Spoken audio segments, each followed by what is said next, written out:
Hey, my name's Rach Lantrell. I play Commander Non on Star Trek Discovery. Welcome to Timeline Talks. Welcome, ladies and gentlemen.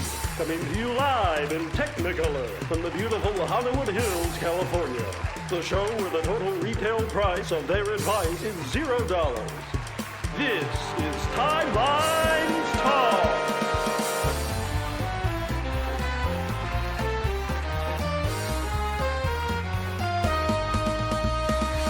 Featuring guest stars.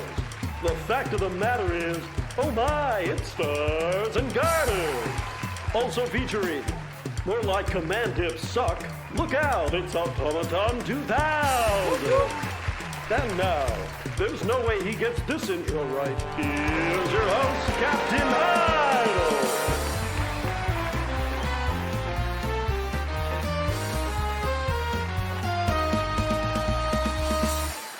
Welcome, ladies and gentlemen, to another edition of Timelines Talks, the premium exclusive #1 show for all things Star Trek timelines. So nearly there. I'm joined by my two wonderful, attractive, and fantastic co-hosts, Automaton 2000 and Below Me Stars and Garters. Gentlemen, how does it feel for us to have been done this show 2 years now? 2 whole years. How does it feel to know you've probably not gotten a single one of these intros correct all the way through? I may have got like one. Maybe two. one. Maybe one at some point. No, I think two's being generous.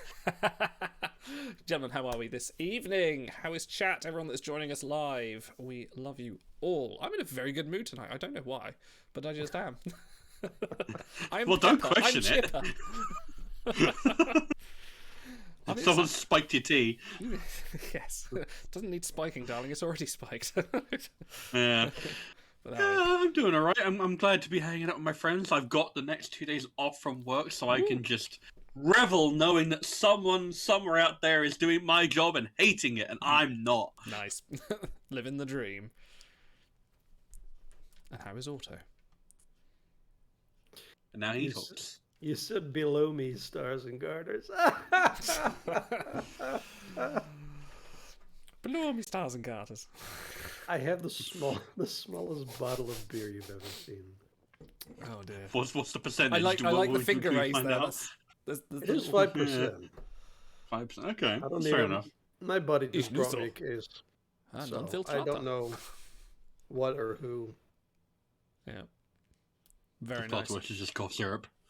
Okay, so yes, we have been going for 2 years. This is technically our 2-year anniversary, although I think we're going to do something a bit better in a couple of weeks' time when we've had a bit more time to plan. So, yeah, literally. We're going to celebrate on the 25th. That's what we're going to do. We're going to have a proper celebration. We'll talk all about days gone by and how young we were when we started this, and such idle dreams of starting a show and being famous. And here we are, humbler. I don't know. I think you came out of the womb with board games and beer boxes. I think that's how you came to be.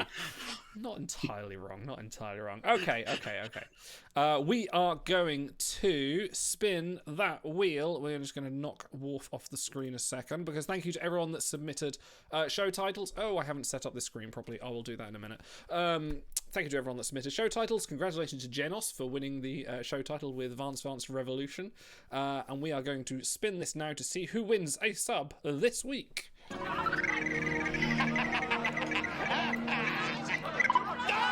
Cold! Mr. Cold, we will be reimbursing you very soon. Let me go back to this window. There we go. So congratulations to you. For those interested, we have started a new little video series. We are now reviewing Strange New Worlds episodes, kind of a few days after they come out, when we have a bit of time to sort of get together. And the first video... When we have time to get together and watch them like 4 times. Honest to God, yeah. I'd watched it literally twice that day before we reviewed it, and I hadn't regretted it. Like, there was nothing. Yeah, we loved every minute of it. But yeah, we've got our review up. There's ups and downs. There's all sorts of things. We talk all aspects of the episode, and it's a good spoiler alert, we all really enjoyed it. So yes. Yeah. if you're an old school person who hates New Trek, kind of like me, give it a shot. You might enjoy it. Very much so. Yeah, you can find that on the YouTube page. That will be completely YouTube. We won't be streaming those things, so they'll go up. So you won't miss any live aspects. It'll just be us talking about that for I think about an hour we've sort of left it. Yeah, we literally match the episode length, if not go a bit over, because it's partly us just we're rambling, but it's also there was a lot of nice things we wanted to talk about. We were just very excited. A lot of Pike talk.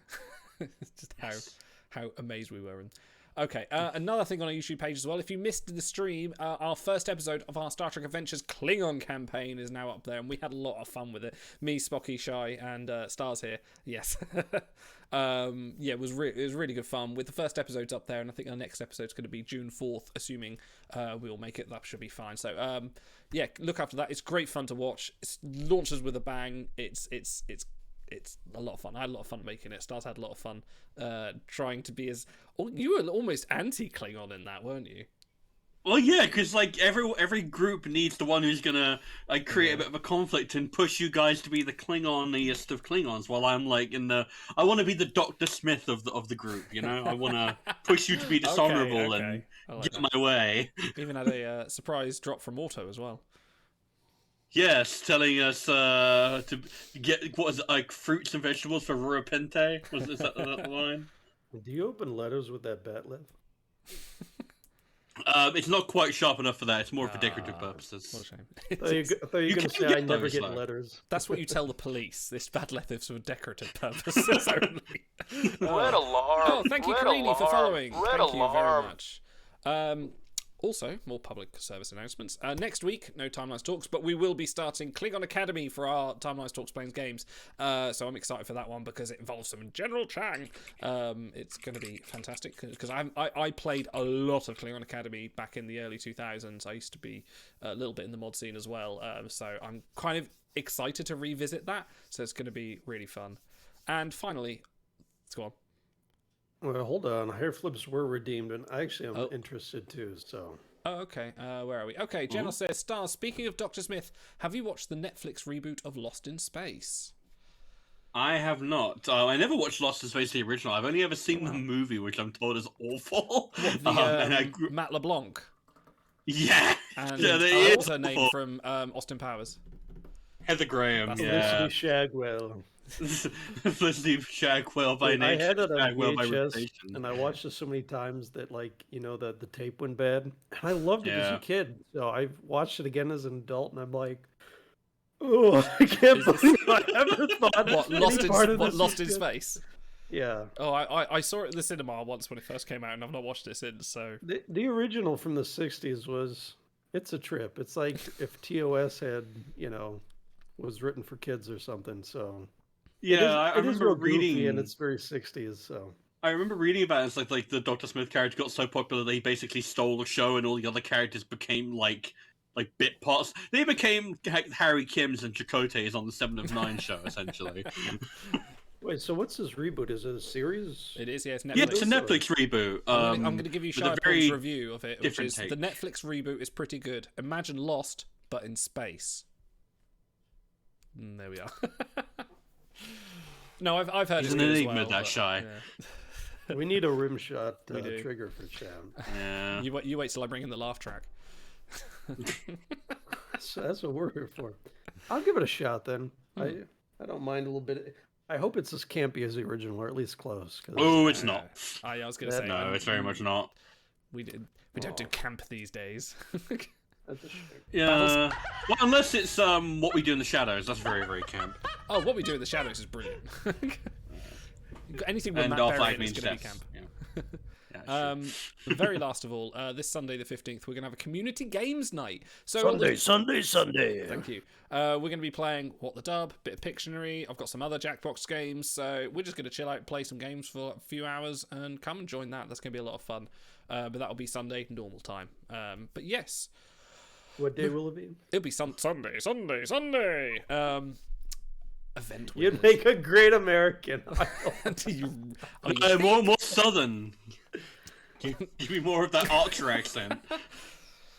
You don't do it so well in the car. Right, our event winners this week from the GOT fleet. Nuclear Rodent. Dude, I can imagine Captain Idle in Mr. Bean's little three-wheel car, like rolling coal. He's got this big, like, smokestack coming out the back, and he's blasting, like, Creedence Clearwater Revival as he drives down. Hey me, hey me. I'm so fortunate. Event winners. There's some gamers. Getting Nam flashbacks now. Right. Nuclear Rodent, congratulations, Bajoran claps all around for winning a 5 of 5 known her, which, God bless you, someone has to. Guess what? Go on. Guess what? A 5 out of 5 Nona is the best Nona because you can finish her own freezer immediately. She's the stars to her Braxton, is he? Other notable names. Number 2, Mahon. Number 7, Treolfia. Number 10, Scholar. Number 13, Gazoo. 19, Ishmael Marks from the GBP. Whoop, whoop. Number 31, James D. Kirk. And 48, Navark. Did I get it right that time? Navark? I read it like I see it. Dude, Trey's been burning up the event scene lately. A lot of the top there, I mean, like, congrats to him. Like, he's dealing with a massive time zone, like handicap. So congratulations to him. I think as well, he's been saving for a long time. I think the last shot he said he had like hundreds of thousands of crons and things like that. So like, there's a backlog he's going through. So I think the next few events may be Trey's to take, especially after the last event with Ta'ana pretty much bankrupting everyone. Yeah, and how's your faction storage? And Eric Nelson at 34th. How could you I missed skip Eric. him Sorry, out? apologies, Eric. I must have missed you. What a snub! How could you do this, Idle? I do that apparently. Don't know. You don't know what you did, but we know. Okay. Guys, let's talk about Unleashed. Objective events are coming back after the sort of controversial last one where pretty much only a few people could finish the arena by tanking, and those unfortunate of us to have the odd crit hit in the wrong place to fail it, they have reduced it from 18 to 20 arena wins. But guys, what do we think about the new Unleashed event? Do we still think it's worth it for this kind of criteria? Because we were pretty down on it last time. Well, we were down on it because there was no margin of error, and now there is. Now there is a slim margin for error. It's still not great. I feel like 15 out of 20 would be the sweet spot, but maybe that's me being like wanting it easy. That being said, yeah, sure, let me say it. People would have gotten a message about this, but the long and short of it is, less arena wins are needed overall, 18 instead of 20, so you don't need to get a perfect 10 each day. That's a good change. Less gauntlet rounds needed. You need 45 instead of 50. I don't think that was too egregious, but maybe other people struggled with it depending on how they do in gauntlet. Depends on your roster. Yeah, it does rather. So I'm not gonna say, "Oh, it was easy." It's like it really does. Like, you can get some real shit rounds where it's like, I could probably have built enough by now. The ones that were dropped, but I still haven't finished my bloody Locutus. Yeah, it's a bit easier. I feel like they have definitely taken on the feedback. I don't know if I would have knocked it down just 2, because I feel like most people lost more than that. I don't know. Not to mention, even if you lose 2, it's that you still have to pay for the entire round of arena tickets. So I feel like 15 would be the sweet spot, but maybe that's just being wanting it easy for my ivory tower. Quick shout out, happy birthday, Sankase Siete, good friend of the show, Oh, hopefully future Prime Lines Talks guest, which we were going to organise at some point.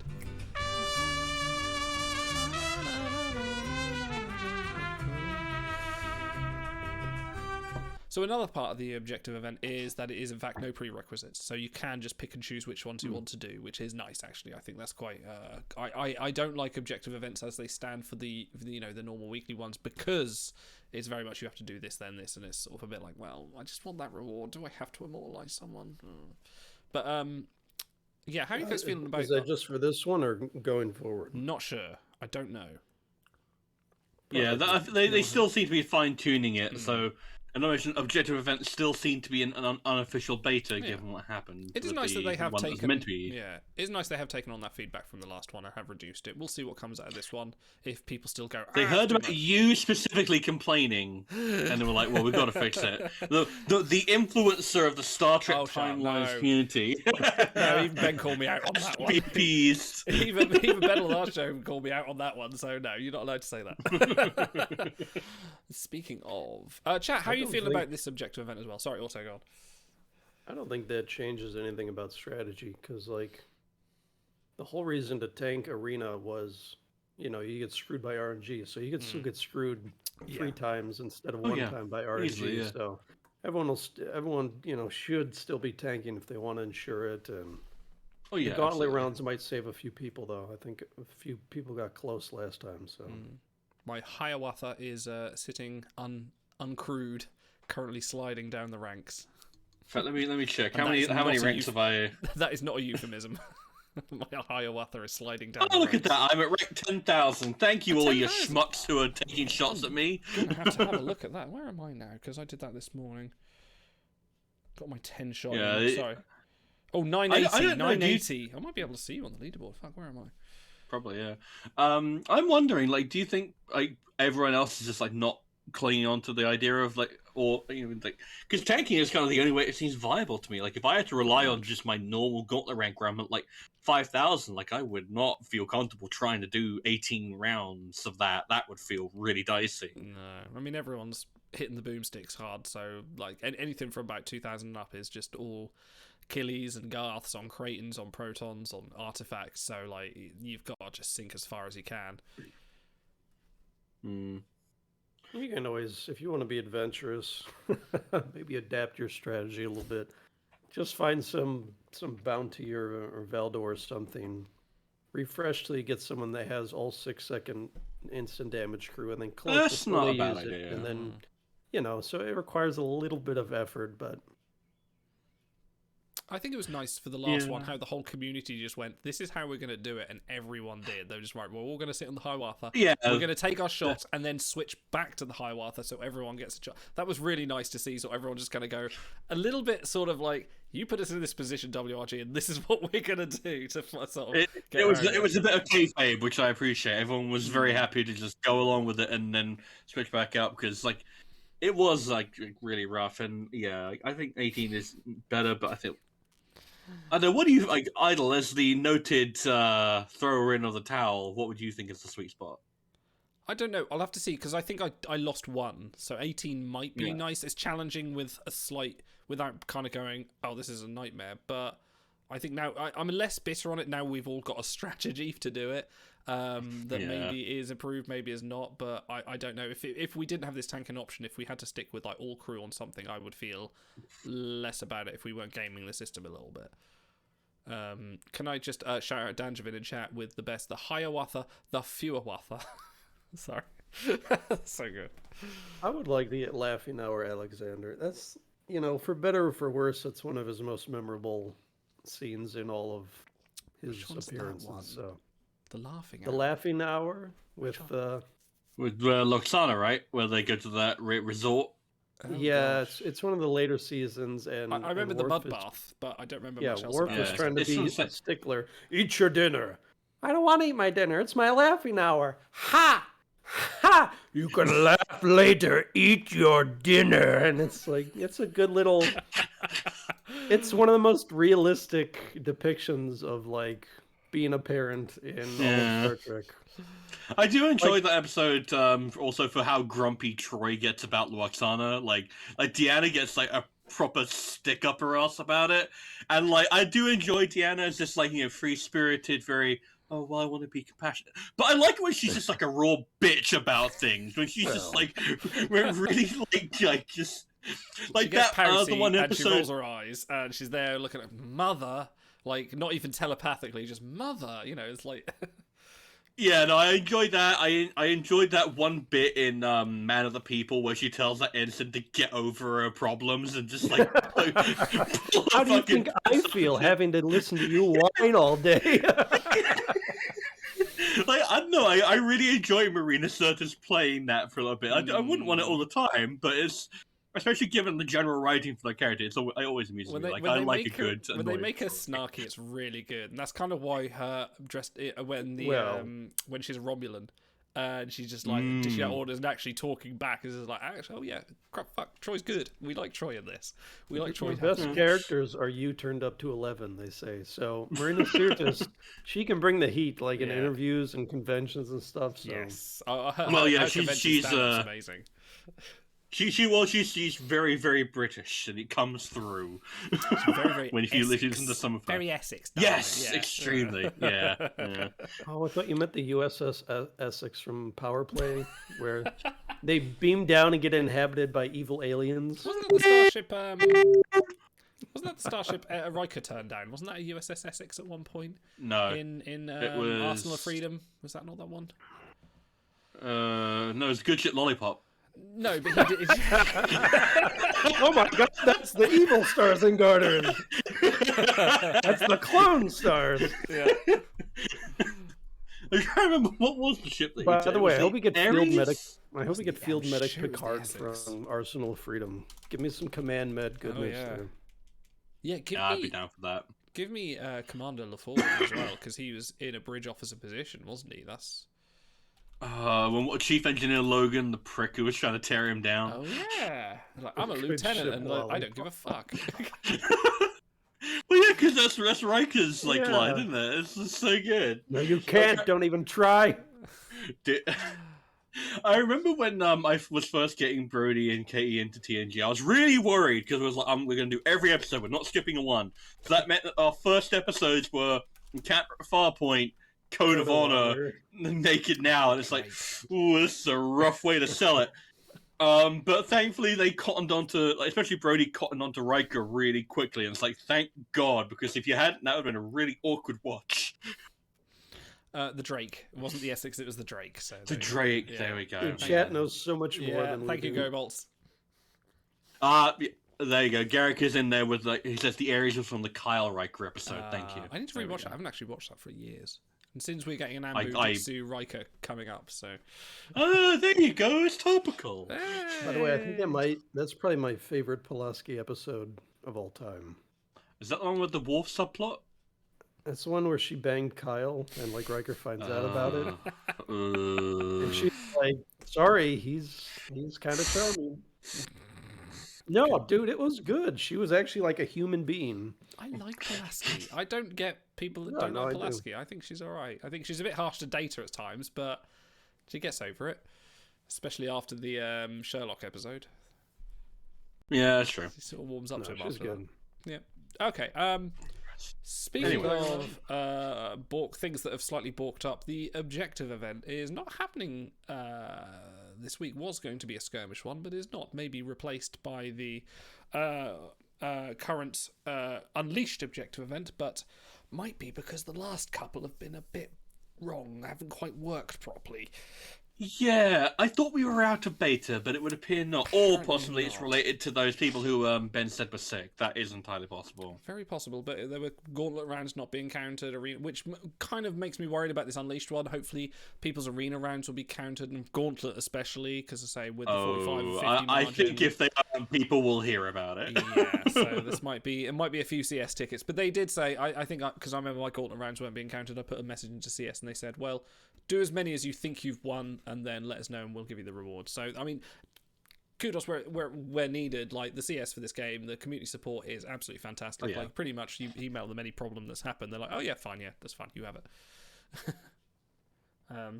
You know, they get it. Man, like I can't even imagine how pissed I'd be if I won like an arena round and then it's like, no, it didn't count. It's like, yeah. because citations and premium packs are on the line, man. That's like crack for elderly players for us. I mean, it's neat. I think one of the premium packs is spend 400 crons. Like that's.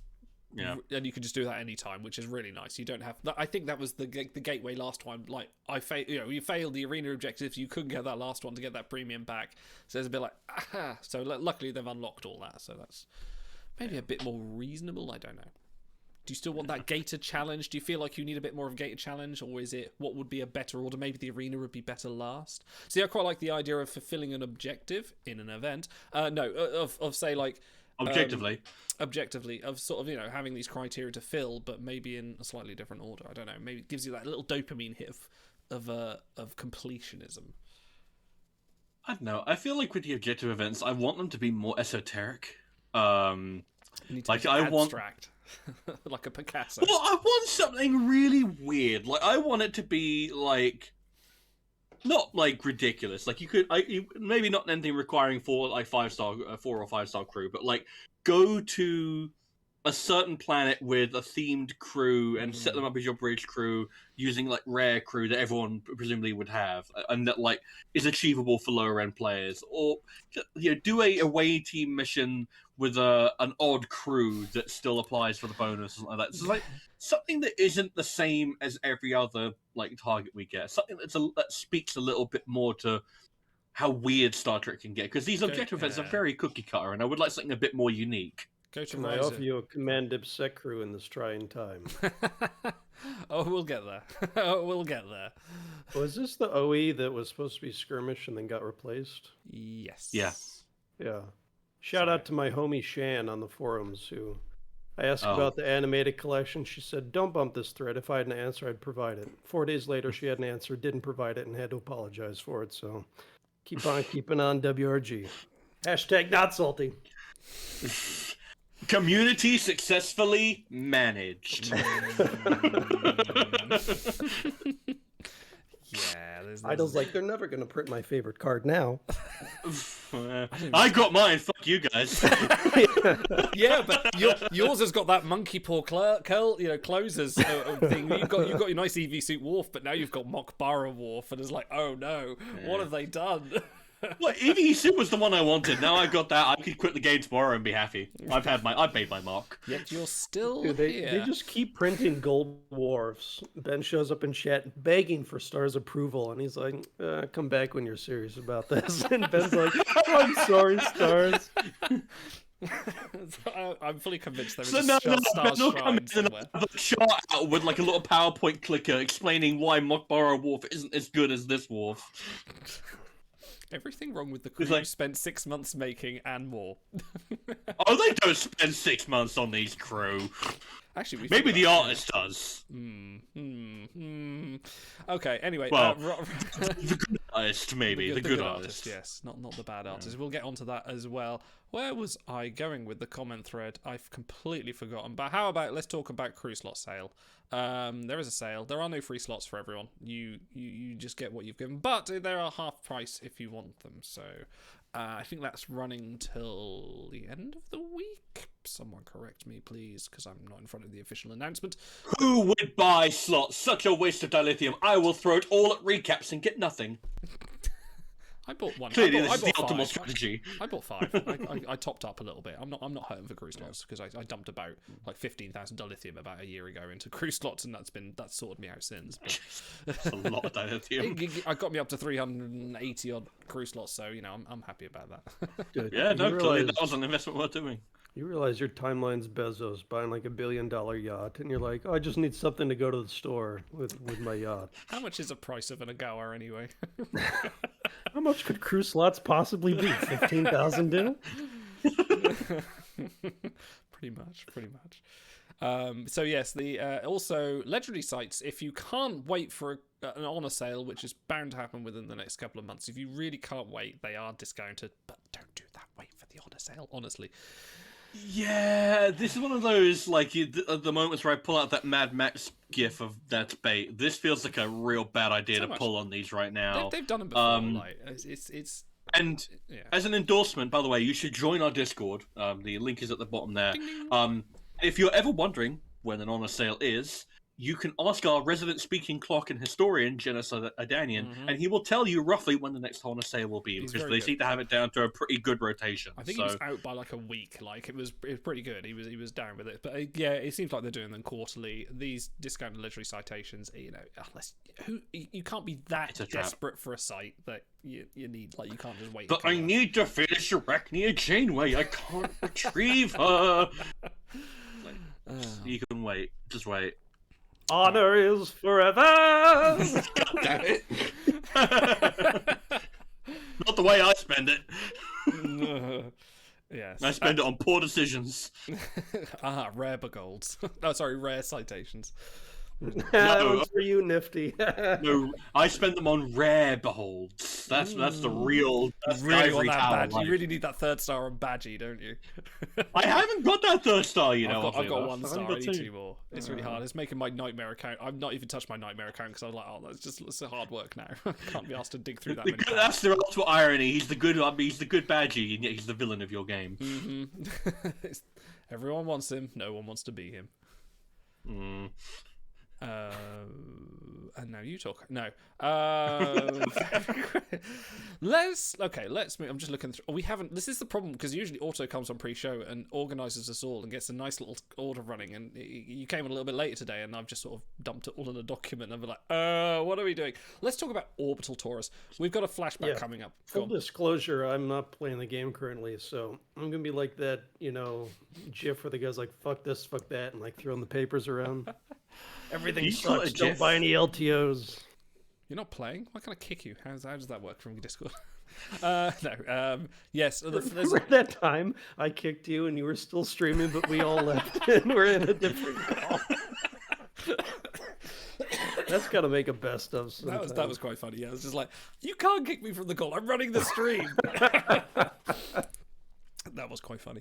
Okay, let's talk about while I sort my thing out. Oh God, everything's on the screen at once. No, do that and that. Okay, Orbital Skydiving Torres from the legendary episode. Sorry, came in there like a wrecking ball, but not dressed like one. Orbital Skydiving Torres. Oh, tasty skill set of security, engineering, medical. A tasty voyage rank of 35 boosted. A very nice art. This is the flashback reward you will get next week. How are we feeling about her? So you have a letter. This is no, it's a shopping list. I need to buy milk. I'll use the bet list to open the letter. Oh please do.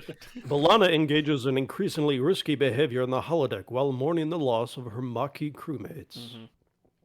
Yes, so I believe this is on the episode Extreme Risk. Yeah. Good episode. Very good episode. It's a great episode. It's a bit of a hard watch, honestly. Like by what's her name? Roxanne Dawson. The flashback. Sorry, my badge is the reward. The event after the flashback. The flashback. Yes, the legit one. I referenced it during the charity stream when we were talking about mental health struggles because it gets a little bit dark in spots.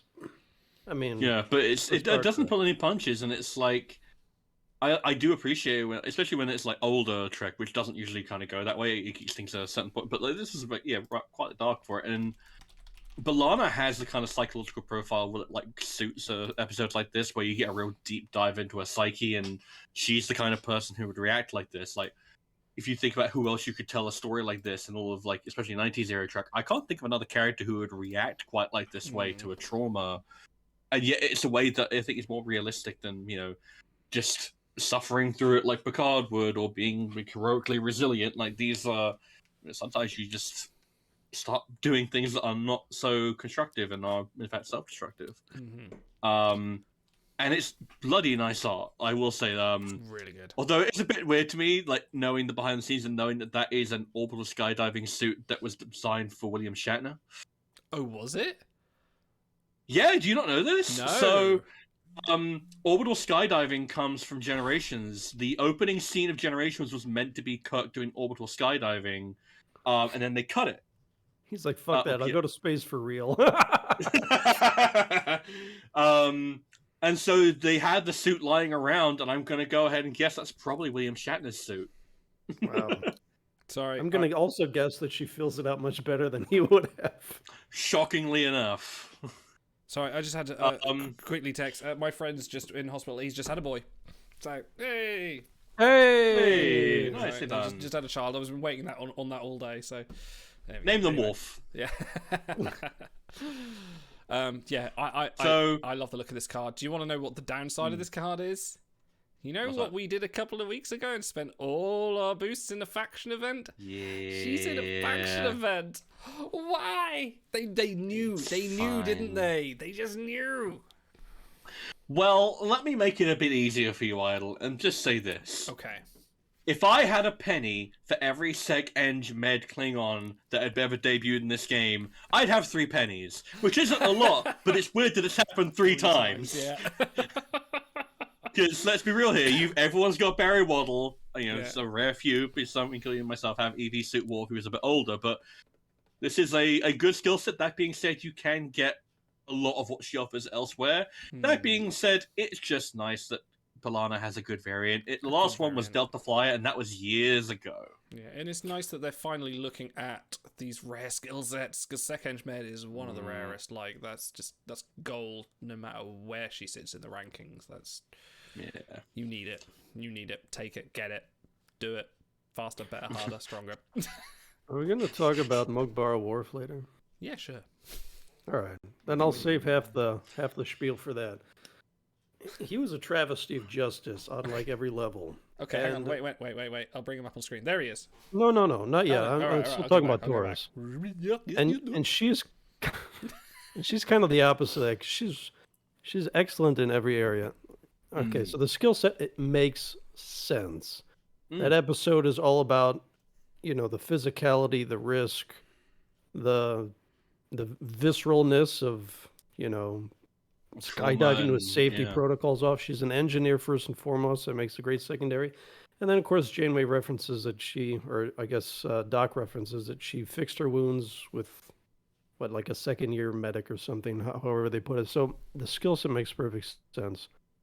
The art is good. It's one of those straight-ons that's not creepy. It's not too photorealistic. I'm pretty sure this comes from a bit where she's walking through the hallway, so it feels more naturalistic than just this is a publicity photo that they've taken. As much as I like Fencing Picard's headshot and all that, he's holding his helmet. It looks like a lump of clay was like pasted on top of his hand. Which, to be fair, if you look to the episode, it is what it looks like. But this is great. She's holding the helmet. The hands are nice and detailed. They look good. I really like the shading on her hand, actually, now that you mention it. It's really like a nice little detail. Usable. Some really great flavor is the fact that she boosts evasion up to 13. Which, if you watch the episode and the scenes with her and Chakotay, she is and her and Janeway, maximum evasion. She doesn't tell the truth. She makes up bullshit to get past their trying to look out for her. So it's just flavor-wise, this is great. Yeah, common sense-wise, this is an excellent card. My only quibble is the name is a little bit of a mouthful. Orbital Skydiving Torres. Well, they couldn't. It's not quite as Torres, could they?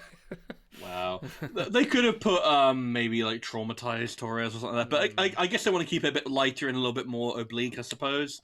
That being said, it's no USS Titan Bradford Boimler, but they. Yeah, I think this is like if we ever say like what kind of card would be what you want every card to be, this would be it. Like, this is like the perfect match. Yeah, like traits to skill, to art, to power usage as well. Like, this is what we want them to do every time. Yeah. So this is a template. They don't even have to be this powerful every time. Like, we don't want pure power voyages every time, because that all boats will be made less unique. That's matching 2 proverbs together, but you know what I mean. But you want something a little bit unique.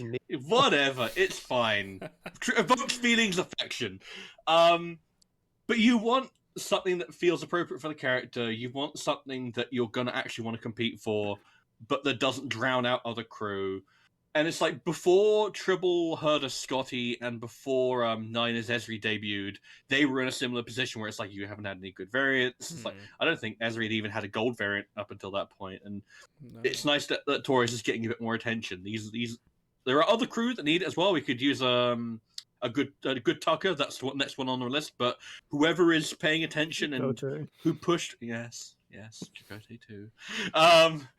Whoever is paying attention and looking at these crew and thinking, let's give them a good variant, keep doing it, because this is the kind of thing that keeps me interested. Well, you can force a good variant. Look at Elnor. We'll talk about him in a minute. But force one that makes perfect sense and is flavorful, and you can tell a little bit of thought and detail went into it. Now whoever came up with this crew, well done. Yes, definitely. Good work. Top marks. Tier 1 in our hearts. Can we just get a version of that Garrick meme where Bashir goes, we need all the good crew, and then someone goes, even the Chakotay and Chakotays, and he goes, especially the Chakotays. We need a version of that if someone could make that. It's hard to really top the high water mark of Dreamwalker, but I believe that they can do it someday. Oh dear. What would be your version of Chakotay that would match this level of flavor and appropriateness to the character? And I've said it before, but timeless Chakotay. Because he's got the Yeah. skunk hair, he's got the very iconic suit. Man, that Command would have Eng to be a number one something. Voyager. I would actually even advocate that to be a number one Voyager, because that makes the most amount of sense to be up there. He's very engineering, tradey, sec, and it's a great and- episode. Eng-Sec Dip. Perfect. No, he's Command Eng something. I just don't want command in it. Sick of command. well, if you give him a good command base, that is really useful. Actually, you don't get many good command bases. Well, maybe. We've had a few come All right, tell you what, I'll design the Chakotis. You can design the other crew, all right? All right. Hey, Auto, do you want to do a set of 10 Chakotays for Timelines crew? originals? All right. Timelines, thoughts, originals. Hey, crew. I've Spent given 2 up. years making this brand. Come on. Okay. Also, in this event, you can get Mok'bara Sito Jaxa, which, thank God, they gave the good artist the purple. Yes. Because she looks awesome, and this is a very good scene in the show, and she's a great card as well. This is continuing the trend of super as well. Please tell us more. Consult the big book. Please do. Big No, book. no. Idle, how can she be a good card? She has 0 collections. Well, How can she slap? How can she slap? That's why she was. This is That's why why we're she you wasn't here. included. She wasn't included in the campaign because they would have had no text to write about her. yeah. so. Well, I'm Yes, gonna true. mention that a bit later as well. But yeah, Sito Jaxa Mok'bara variant right now. Again, no collections, but I think there's potential there. But I just want to gush about. there's I want to gush about the art. The art is great. I'm As glad. part of the ancient ritual of the Gichtal, Jaxa must defend herself against an opponent while blindfold. Jaxa. That's kind of weird that they. Yeah, it's a bit odd that they call it by a Yeah, first name. yeah. Yeah. Fake fans. Yeah. What do I call it? Well, All right, No, I this is don't Worf mind adjacent, some- so stars, you Yeah. kick it off. She's a great card. I think if this was the kind of card that you gave to a main cast character, everyone would be like, "Oh, this is a great purple." As it is, this is a great one-off, and I feel like it's almost like an Ensign Cutler situation where they knew that this crew was pretty iconic and well beloved. Like they named an entire freaking series after the gimmick of this episode. How strong it was. Like they knew they had to do it well. Lavelle is somewhere in his quarters crying, not just because she's dead.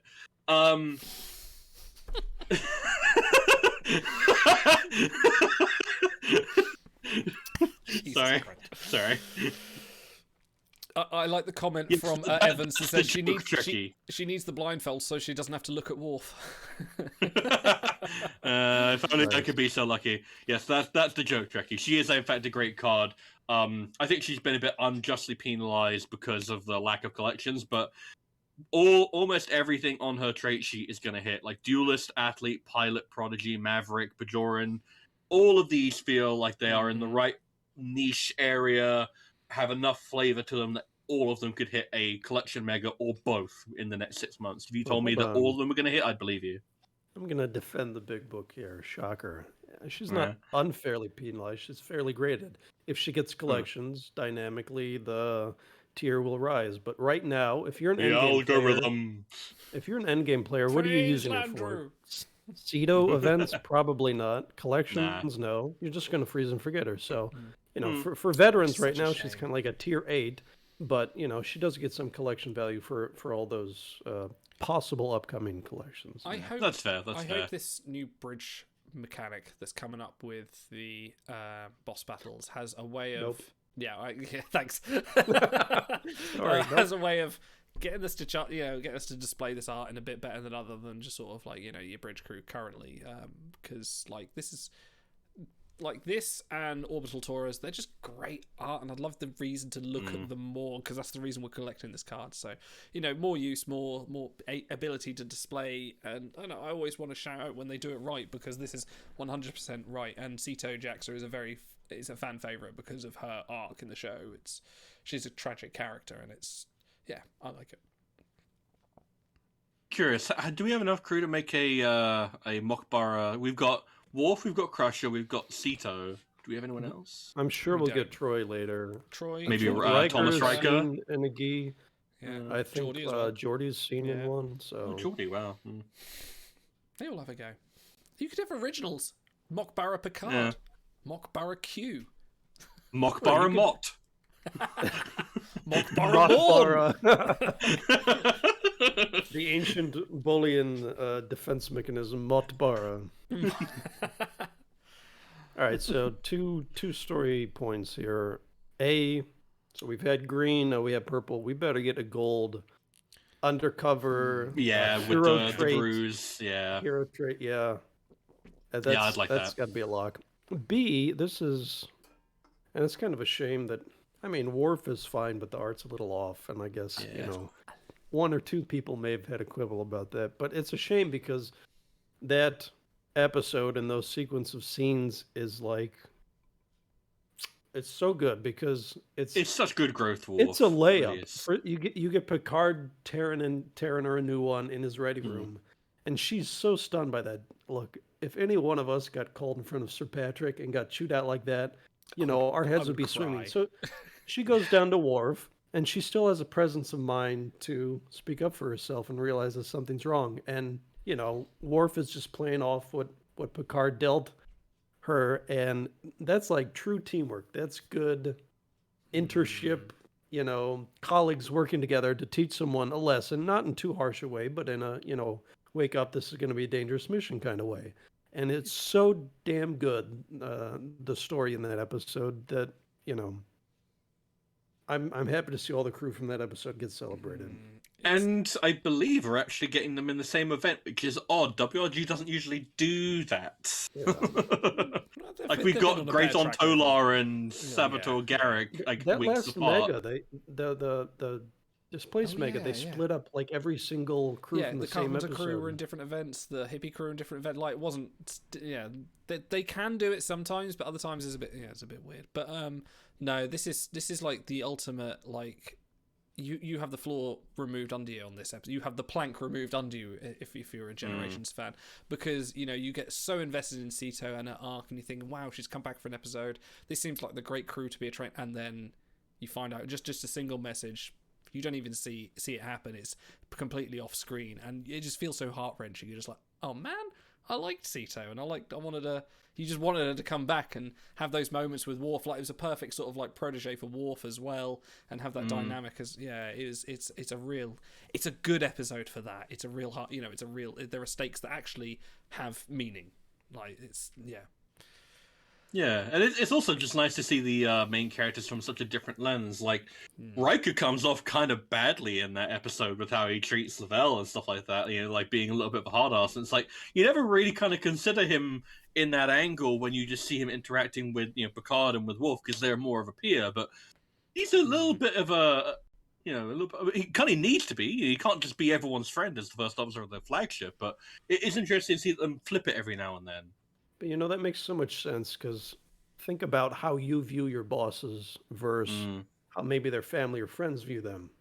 Like, we always see things through the lens of his equals or Picard is superior. It's not often you see the guy that he's doing the personal reviews on. Yeah, exactly. Who are a little bit nervous and fumbly have to deal with him. So that's good. Yeah. Every crew should have a little bit of depth to them in that manner.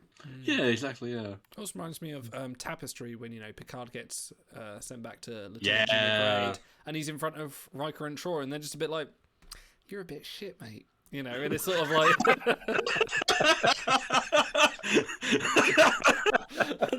they do. They literally sit there and go, "Well, you could be better."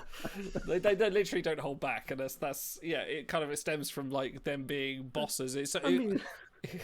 They do kind of hold back, because I think Riker goes, "Frankly, Lieutenant," and then he like looks at Troy, and they're like, "How can we let him down easy?" But yeah, that is. That's it, yeah. And Troy's like, let me put it this way, Lieutenant. If you were a chocolate sundae, I guess I wouldn't throw you in the trash immediately. I'd take at least one bite. Amazing. All right, let's talk about the elephant's forehead in the room. You want to talk about Mok'bara Worf in his slightly tea-stained uniform in comparison. There is a slight art difference, but I think you guys said there is actually a uniform difference between them. Otto, go on, give us your thoughts on this legendary crew. So this probably should have come on the back of Orbital Skydiving Tours, but gentlemen, I move that we canonize a new law on timeline stalks known as the Mulligan. And this is a chance to give WRG to put things right. And if we invoke the Mulligan, which due to its sacredness, soon to be sacredness, we got to use it very sparingly, maybe twice a year. A crew gets applied the Mulligan. And if WRG goes ahead and fixes things, then we'll hold up our end and not deride them and not mock them for what is a crew that probably should have used a do-over. So between the science, between the art, and one or two other things, it's like, no, let's do a mulligan. If you fix them, if you do a do-over, we'll let it go. So I move that we Here's an idea, WG. Why don't you do an Adira? How about that situation, except one that everyone might be happier about? Interesting. Yeah, there you go. A chance to do a little month-long objective event. I think we do have... sorry, go on. I move that the first mulligan used in the year 2020 be on Mok'bara Worf. All in favor? Aye. Hey. Yeah. Okay. Yeah. The eyes have it. It is so noted. Timeline Stalks Historian Genocidainian, please mark down the first use of the mulligan on May 11, 2022. It has been agreed. New laws come in 2 years after the fact. No, I like... Yeah, no, I agree. But I think we do have a quick message from Mok'bara Worf himself. Hello, viewers. It's me, the Worf. I would like to appeal to the faithful viewers of this show to stop WRG making such terrible Worf variants. I mean, look at me. I look like a potato stuff inside a used sock. My head is so out of proportion to my body that I think I'm going to fall over. And for some reason I am a scientist. The science of Kung Fu. Who can believe it? Anyhow, time for me to go back to the last choice in a behold. Keep it real. There you go, you heard it from the man himself. From the whitest computer voice you know. Yes. Yeah, there weren't many choices. In 300 feet, turn right. Yes. Turn around. You are entering the ocean. Do it, you dishonourable cur. I wrote Worf in the text and went Worf. I am Mok'bara Worf. Worf. I just love the They cocky call smile me he's got. Dr. Worf. It's me, Worf. Oh dear. Yeah. Oh, okay. geez. So, This is yeah, the Worf variant for sure. definitely. This is the only one we're getting. All right. Okay. Let's go to the big announcement. The big announcement this week was, in fact, there is a new Elnor variant, who is, in fact, the Uber campaign's crew that you can get for getting the Uber campaign, or all 80 odd tiers of it. Dipsec Command, are we not sick of that combination now at Voyage Rank 4? And in fact, this was, very fun fact, that this Elnor, who I'm not going to try and pronounce. I was just going to say, you're doing the song and dance, so you don't have to say his name. I literally am. I'm just going to call him Koyaanisqatsi Elnor, because I can pronounce that. Thank Do you actually not know how to say it? Is it Qalankhkai. Qalankhkai. Yes, Qalankhkai. Yeah. Why? Do you know what the people that have got to enter stuff into the Captain Idle's Voyage analysis sheet have got to type that in? How could he be so cruel, WRG? Because he's Voyage Rank 4. He's eventually going to be in there. But fun fact. Hang on, no, one quick fun fact. This artwork has already been in the game.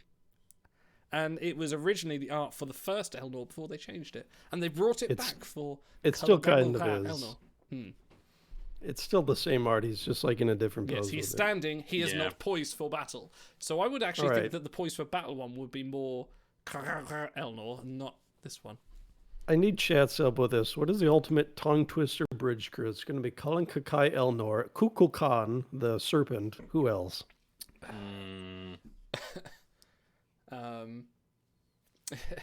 She That's said why we don't put people seashells on the spot. by the seashore, Cisco.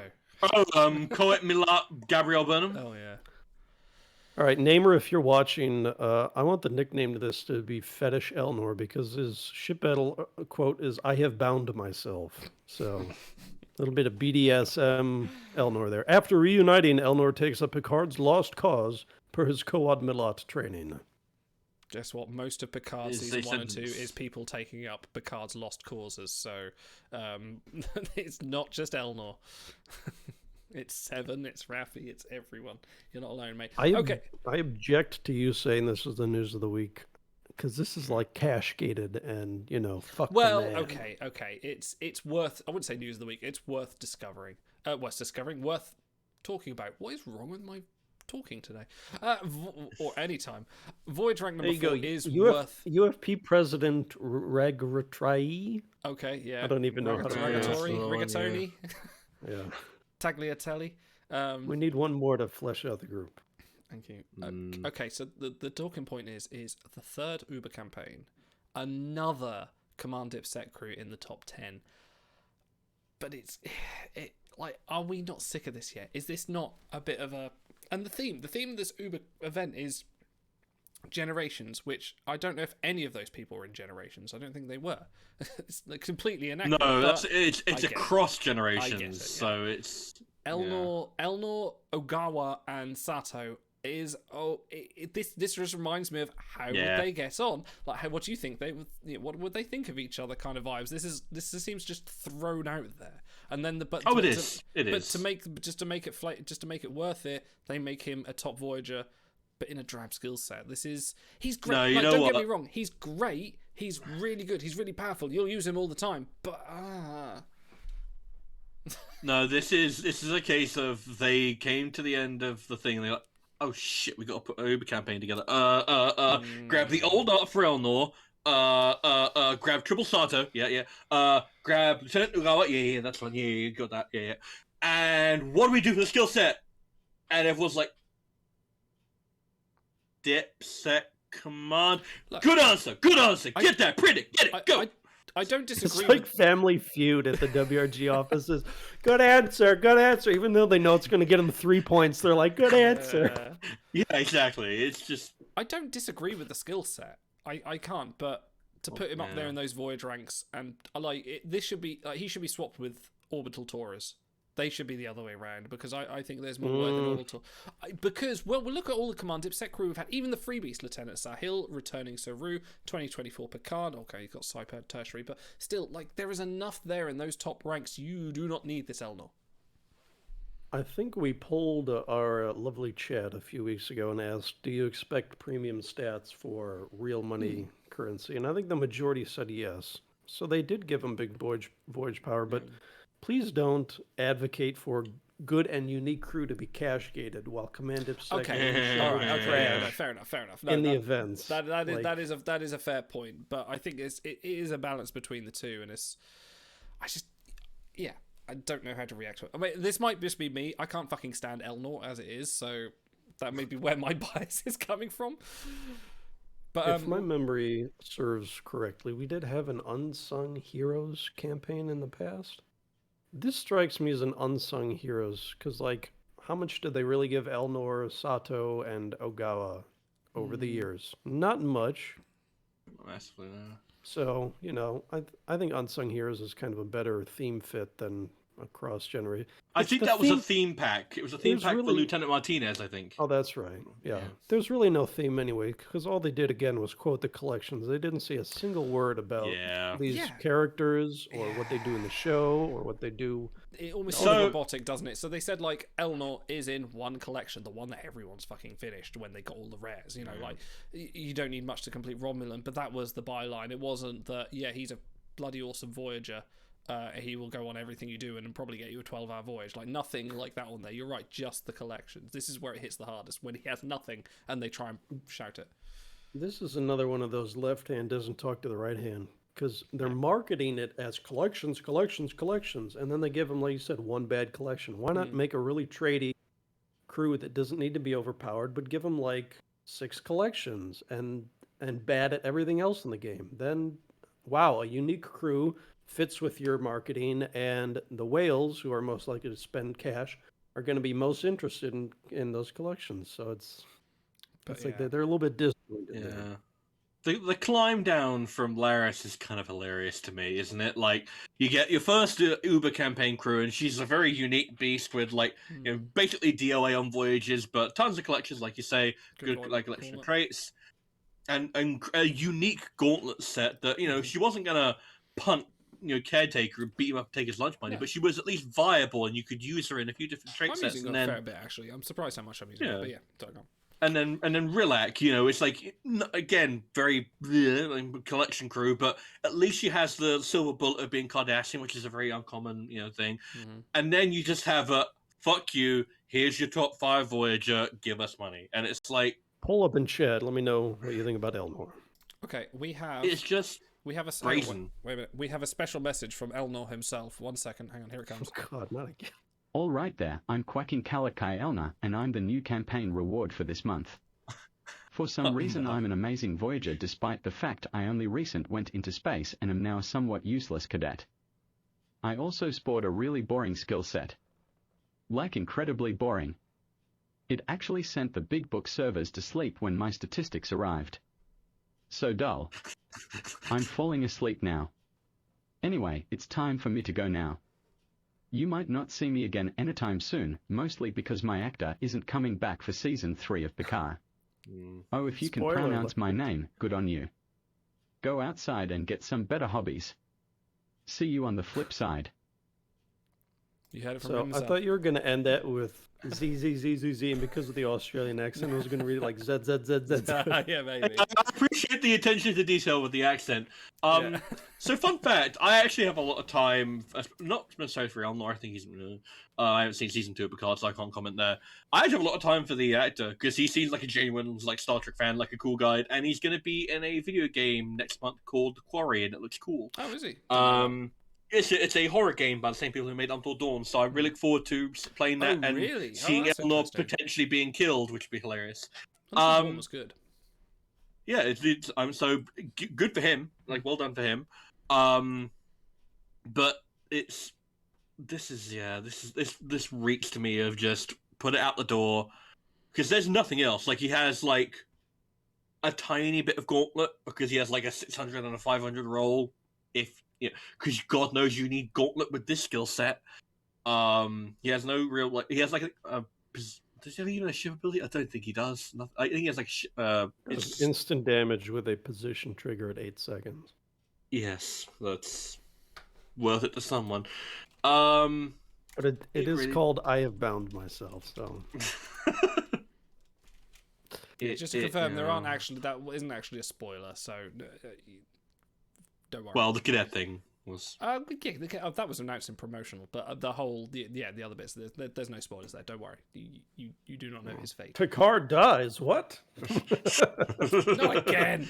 It's like the 5th time. That's what Q had to intervene. Yeah. Anyway, no, it's just, yeah, Like so you said, there is a good argument to there being, put the top Voyager underneath the cash gate, but I don't know, I'm that old-fashioned person that I want my good Voyagers to be unique and not command IPSec. I'm sick of it. You're playing the wrong game, dude. Yeah, I suppose. Yeah. For Puffcast listeners, are you happy with Elnor for cash?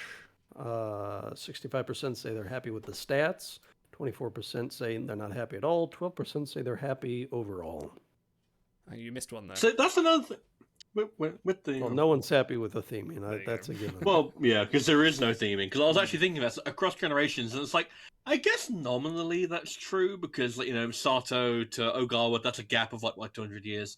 But from, Ogawa to Elnor, that's, 30 or 40 years? Ogawa's probably just, a commanding, medical officer on some starship while Elnor's kicking it in space.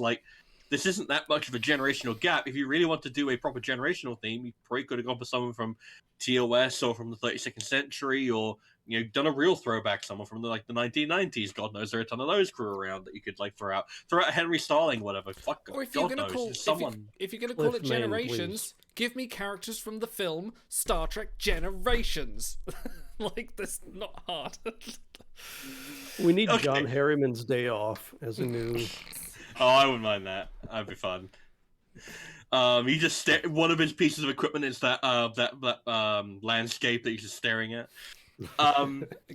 So let me ask you a question. Say Elnor, because I'm thinking about now what I just said.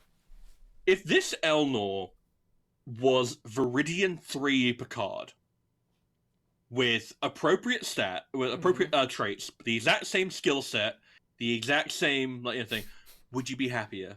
I think Otto wouldn't, because he's already sick of top-ranking Picards. Well, yeah. Yeah. But would you be happier by any margin? I think I would. I would like that version of Picard. I don't necessarily know the Dipset command would match, but I don't know. I want that Picard in the DS9 uniform. That would be a cool one. If it was themed correctly, I would feel better about it than just a random these guys. Look at them. They're all from different series. Yeah. Can we also talk about the fact that this is I looked this up. I did my research. Lieutenant Ogawa has been in the game for roughly 5 months and has already made the transition to campaign crew. The last time this happened, it was High Roller Cisco, and that was a 6-month gap, and people were quite upset about that back when that happened. They were like, oh, this devalues the thing, and all the whales just grabbed a second copy of Cisco, because of course they did. Yeah. And I'm sure that he's done plenty of work for them in the meantime, because he's still an unbossing base. But it does suck a little bit that I'm looking at this campaign, and it's like, not only is the Uber choice a dipset command that I don't really need or want, but the gold crew is someone who I already have finished, because I figured, they aren't going to put a crew this unique and good that everyone probably competed for from an event 5 months ago in a campaign, and then they were like, well, we need to fluff this out because we ain't got a theme. We ain't got a theme, so we've got to sell it on something else. So, hello, Rurikar in chat. Thank you for saying hello. What happens when the people who get the 1-500 get a good crew like this? They cite them up instantly. And the people that don't pull up the pack get the one crew and cite them up instantly. Because they're such a... you just don't know when this is going to happen again. And it did happen again with Tana. Uncharacteristically, they released 2 good med command crew in the space of 6 months. Who would have thought it? But... they had to have known that this was going to happen. So this isn't aimed at those people. This is aimed at all the other people that didn't get her in their event but are still paying money. But it does feel like those people that do put on the Uber campaign or the premium campaign... I know a very good friend of mine, a very good friend of ours, 7 of 1. She took a break from the game for a bit, and she looked and went, "Oh, Lieutenant Ogawa, I missed her in the game. Is this a good campaign to buy?" And I said nothing but abso-fucking-lutely, because she's great in it. But it stings more for the whales, who are possibly the vocal minority, than it is for sort of the major player base, who may have missed the event or don't play as often, but do spend. Maybe we're the only ones who are upset. Maybe we're the only ones who are unhappy, because the whales, let's be real, are just duping them. I am going to dupe. I finished her, I started it, and I will take. I don't take dupes, but I would for her. Maybe only we can. Whales ought to know by now that their money's not buying good value. No. Ever since Medic Jet Reno, ever since she turned up as a freebie after her being in a Tuesday pack. 6 pack, yeah. Yeah, that was worse. This isn't bad. Oh this isn't bad in this campaign is not bad in any way statistically or value for money, but it is for those that have been playing for a while that maybe wonder where they're putting their efforts. I think is they're putting their efforts into the boss fight mechanic, which is fine. It just sucks a little bit. Because it feels like we're kind of being thrown table scraps, and this... I don't know, you make it sound worse than it is. This is not table scraps. Lieutenant Ogawa is brilliant. Elnor is really good. This is good to spend on. No, you know what, you're right. This isn't table scraps. I take that back. I apologize, WRG.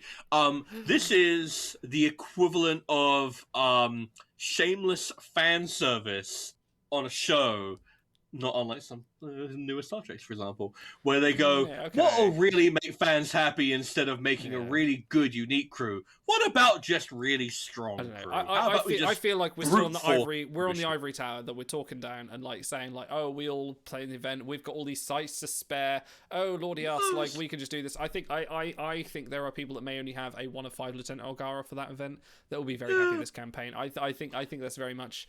I think it's good. I think it is odd timing that it has come so soon.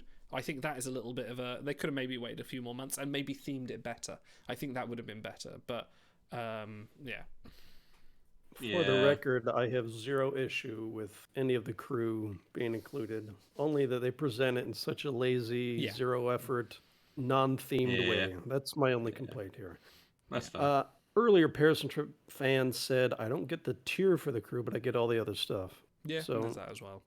Tier 2 is mostly based, if you click on the little tier number, it'll take you to their overall rankings, and it shows the percentage that each attribute contributes to tier. So right now, it's mostly coming from his voyage ability.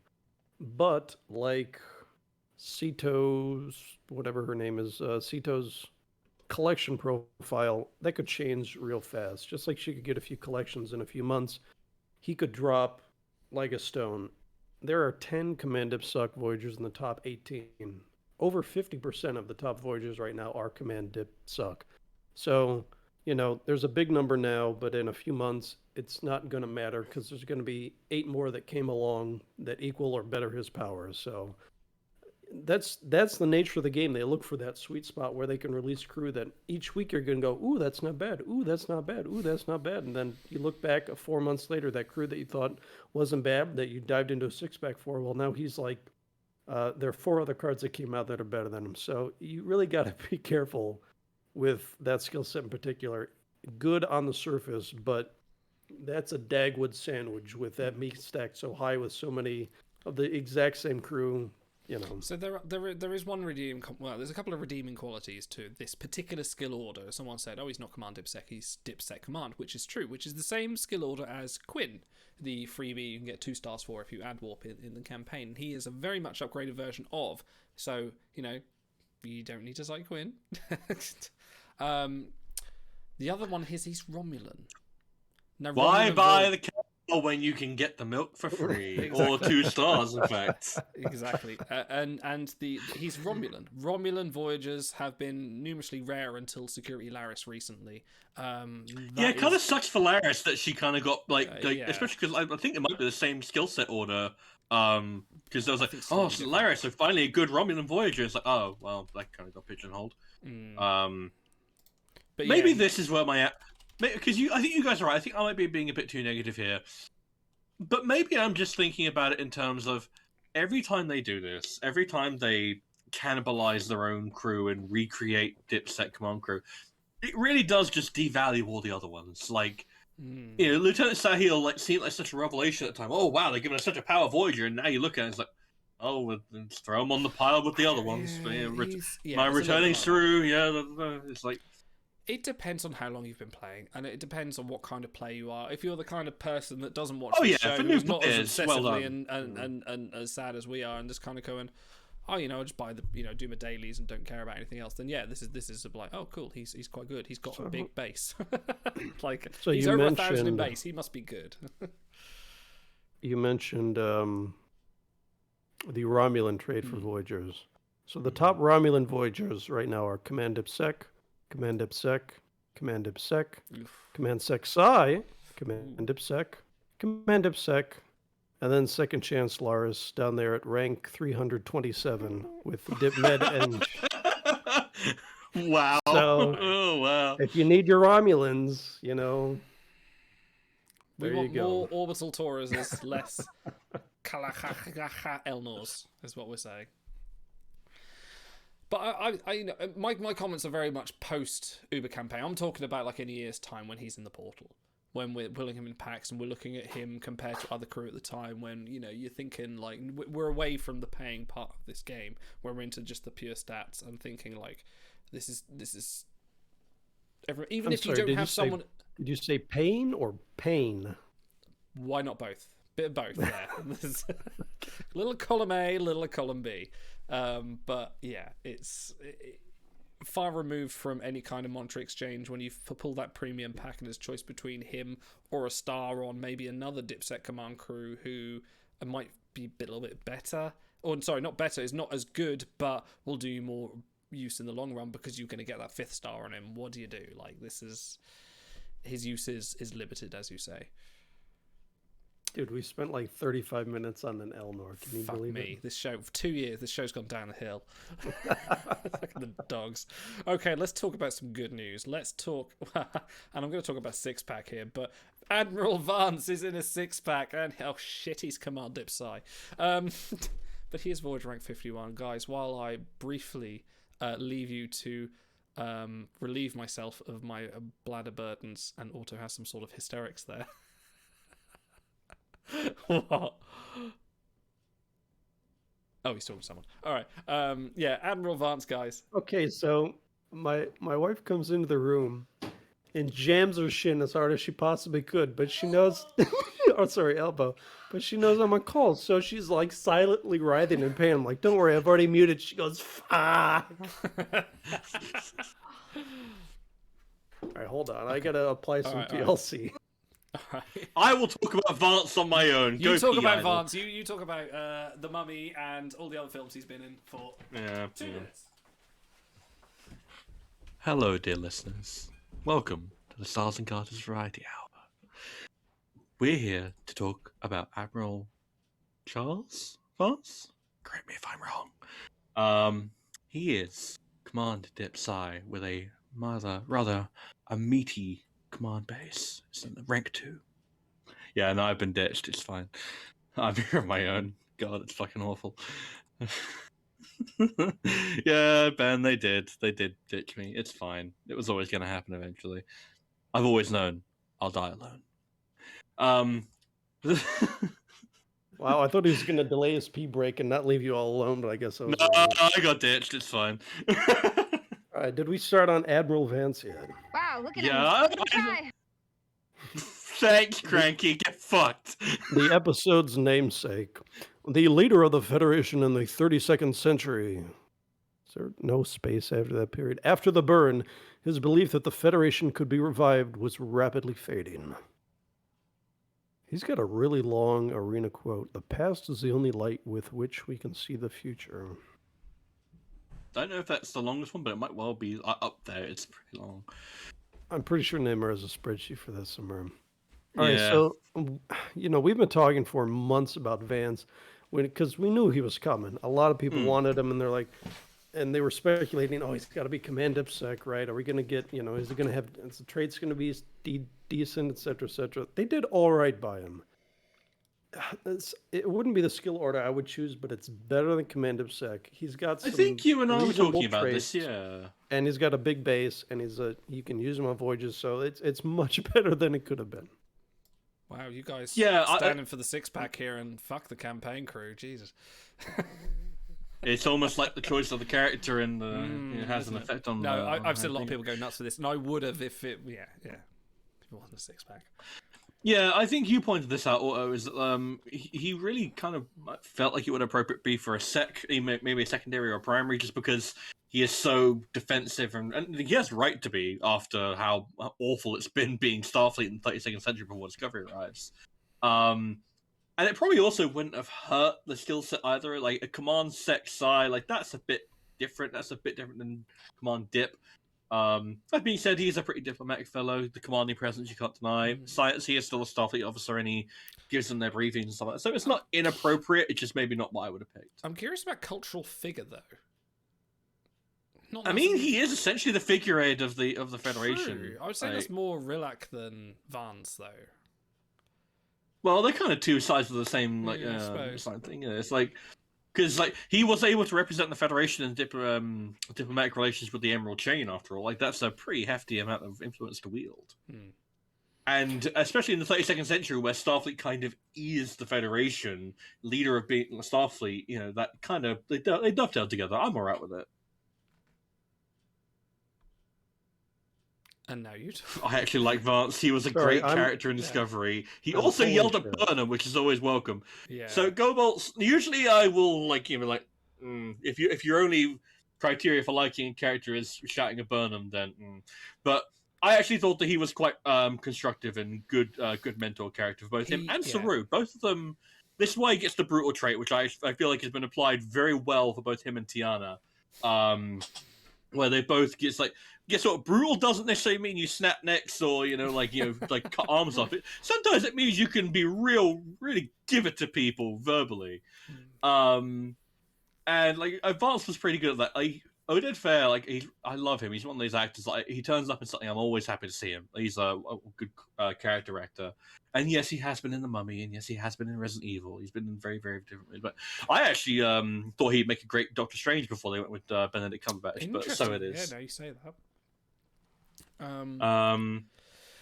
Good art, really good art, nice representation. Vance, just talking about how sort of he's a bit sort of anti-Discovery crew in the sort of the third season, like in fourth season, and I don't know whether I won't go too much into spoilers because I know some people haven't seen it, but we're kind of getting over that now.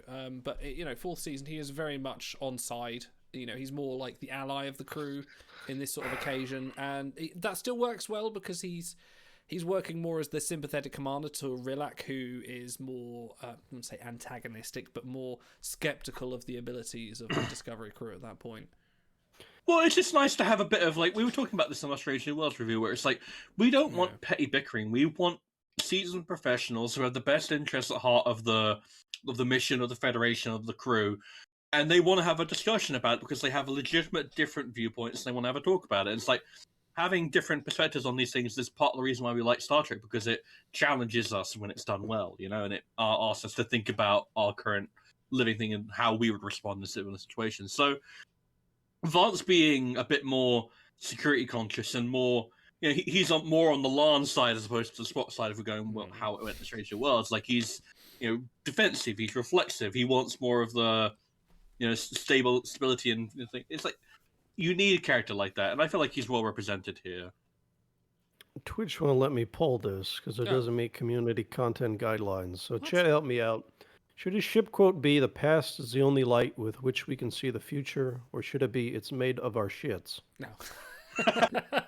Because he serves a cup of coffee that's recombobulated from waste. And I thought it's the apple. It's the apple. Well, whatever. That one should be Vance with the apple, holding it in the air, the apple slice, and he's going, "It's made of shit, It's made of our shits. That's the best. I bet he had a blast. Okay, I think that's one of my favorite. That and the sheer fucking hubris. Guess what? Hubris. The hubris. I got everyone to say number 2 in chat. Hey. The first fucking Star Trek may have been Tilly's, but I feel like Vance and Clancy have really given a good name for swearing in Trek. Damn right. Who does number 2 work for? Yeah, you tell him, boy. You give a flush for me. Fucking hubris. Yeah, thank you. Or as WRG says, the hubris. The hubris. Yeah. Come on. This is you mad regard something else. I don't know. I don't even know if Clancy is meant to be antagonistic in the scene because he's right, but it's also a really hilarious scene. So fellas, who's taking a 6-pack for Vance? I know I'm not. I am not. I don't have the deal, and I will wait to see him happily in a Begold further down the line and going, yes, it's Begold, it's Vance. So, if I were playing, still no. Yeah. I know a few people that. It is interesting to see he's now pipped Parwraith Keiko, who for the big base crew. Who's number 1 now? Is it Tribble? Captain Tribble. Oh gosh, yes, of course it is. Yes. Oh wow. Yeah. So you have your choice of do you want a well-dressed Oded Fair as your number 1 command base, or do you want to take the plunge and grab a giant pink Tribble? I don't have Tribble. Maybe Vance will get down the line. Game's been going 2016, 2017, 2018, 2019, 2020, 2021, 2022. 7 years, and only one of those years has he had any events. That was last year.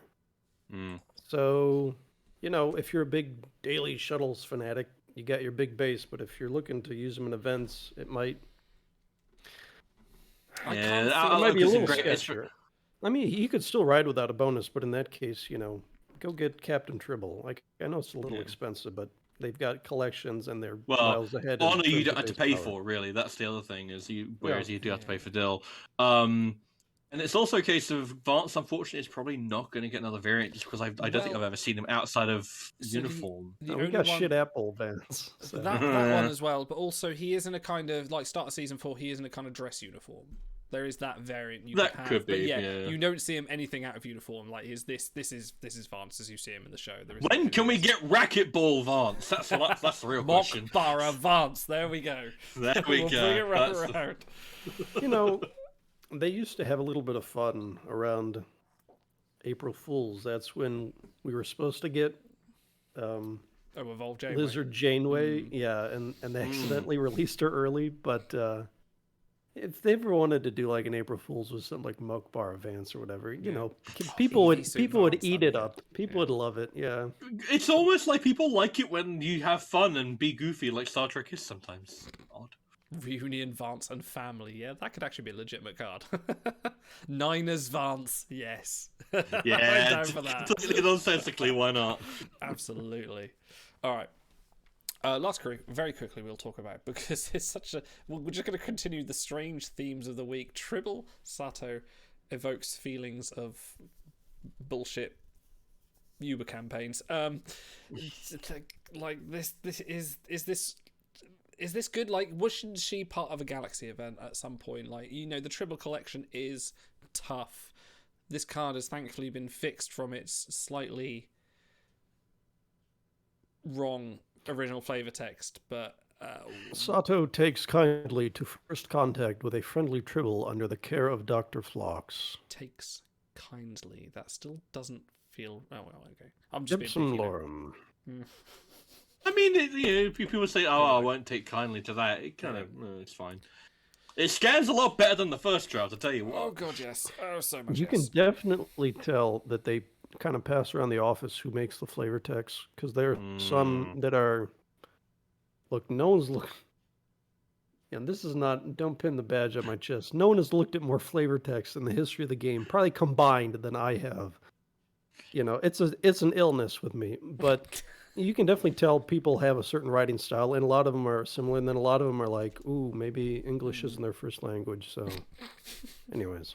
Or they're working out how to best recombobulate that memory alpha quote so that it doesn't look quite so brazen. Yeah, that's another. So, I get to be a common man today because I wasn't there for the...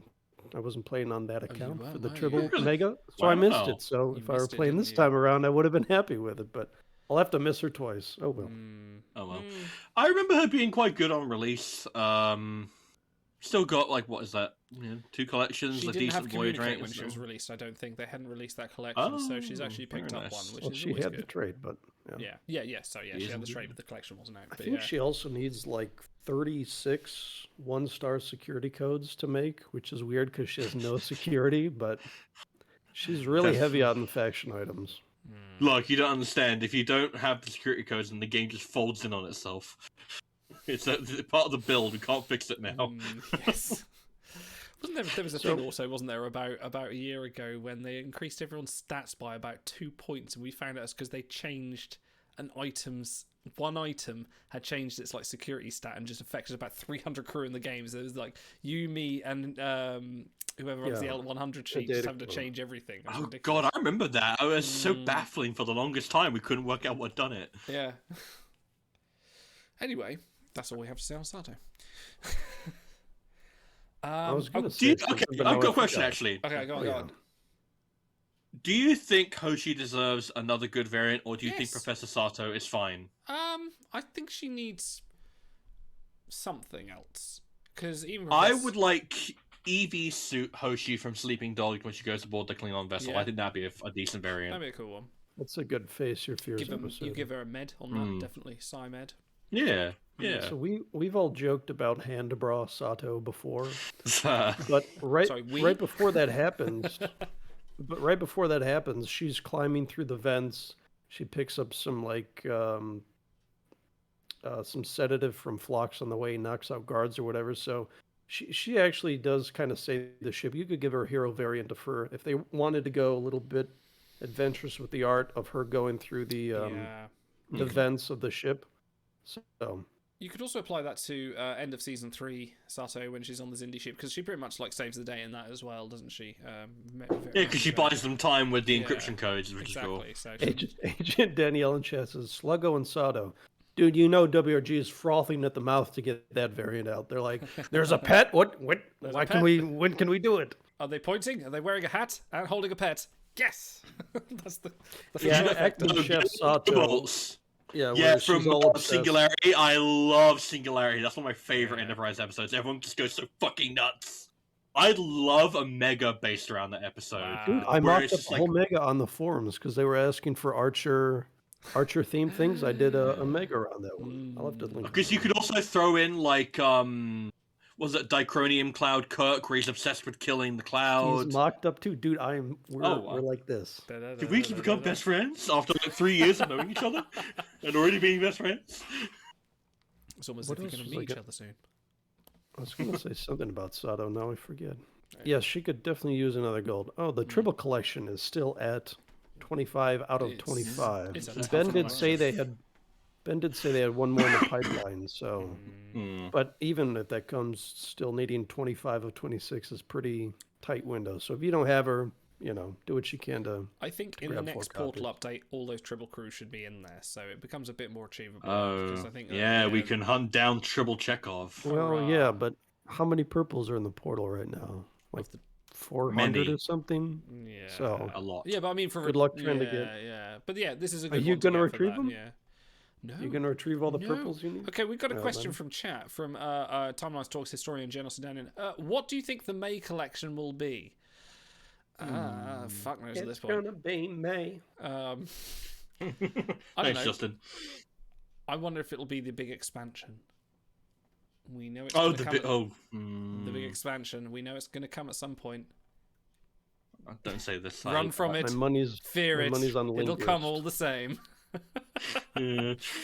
Sorry, what we said? It's going to be linguist Frederick Laroche and Corin of the Kyrian, who doesn't speak a single word of non-translated English in the entire episode. Historian collection just at tier 1. Just one. You need one crew to complete it. Fuck yeah. Yeah, I don't know. I would like an Explorer collection alongside the debut of a Strange New Worlds objective event crew who happens to have an Explorer thing. In fact, if you had wanted to really... I'm really annoyed that I just thought of this. Why did they not just do a Strange New Worlds campaign with, like, singing number 1, 5-star Christopher Pike that they even used for the announcement art, and like, I don't know, Lan or someone. I guess they don't have art made up yet, and just been like, look, here's like crew from Strange New Worlds, and that would have been enough of a theme, and then boom, hit you with an objective event and an Explorer collection. They don't give two shits about theme. They care about, we're going to make them pay for one Strange New Worlds crew at a time. There's no way they're giving us 2 or 3 new crew for 25. They're going to make you pay the full boat for one new crew, and that's the way it works. On a positive note, General says Torres, Worf, and Sito are all athletes. Athlete collection would be fun. That could be fun. That could work. They've also been peppering in casual crew quite a few of those over the last few months. I can see that. I think we're going to get that with like a luau themed mega in a few months. It would be possibly, yeah. Okay. Could be interesting. All right, time to move on. We announced on our Discord and last week's show that the Roy Rittenhouse was prime material for photoshopping, and God bless you in the community, you've come up with some amazing variants. But before we do that, Braxton has a small message for you, Stars. Oh no. Hello, Stars. It's me, your favorite crew in the game, Captain Braxton. I've come on the show to appeal to you to remove me from the frozen wastes of your airlock. Help me help you. And in return I shall pull my trousers down to an acceptable level and promise to not involve myself in any more time travel mishaps. Maybe together, we can work past this feud between us to a better future. Peace out. Braxton away. Okay. something about the way that the face generator has done his face that makes him look like an older Alan Cumming. Weird. Okay, all right. So I have been negligent and I haven't logged who actually produced this, but it's all in our Discord, so I will track down. But we have to, guys, you need to sort of be watching the stream as well. Objectify which is the best one of these Roy Ritterhouse artistic interpretations. So first up we have Roy holding up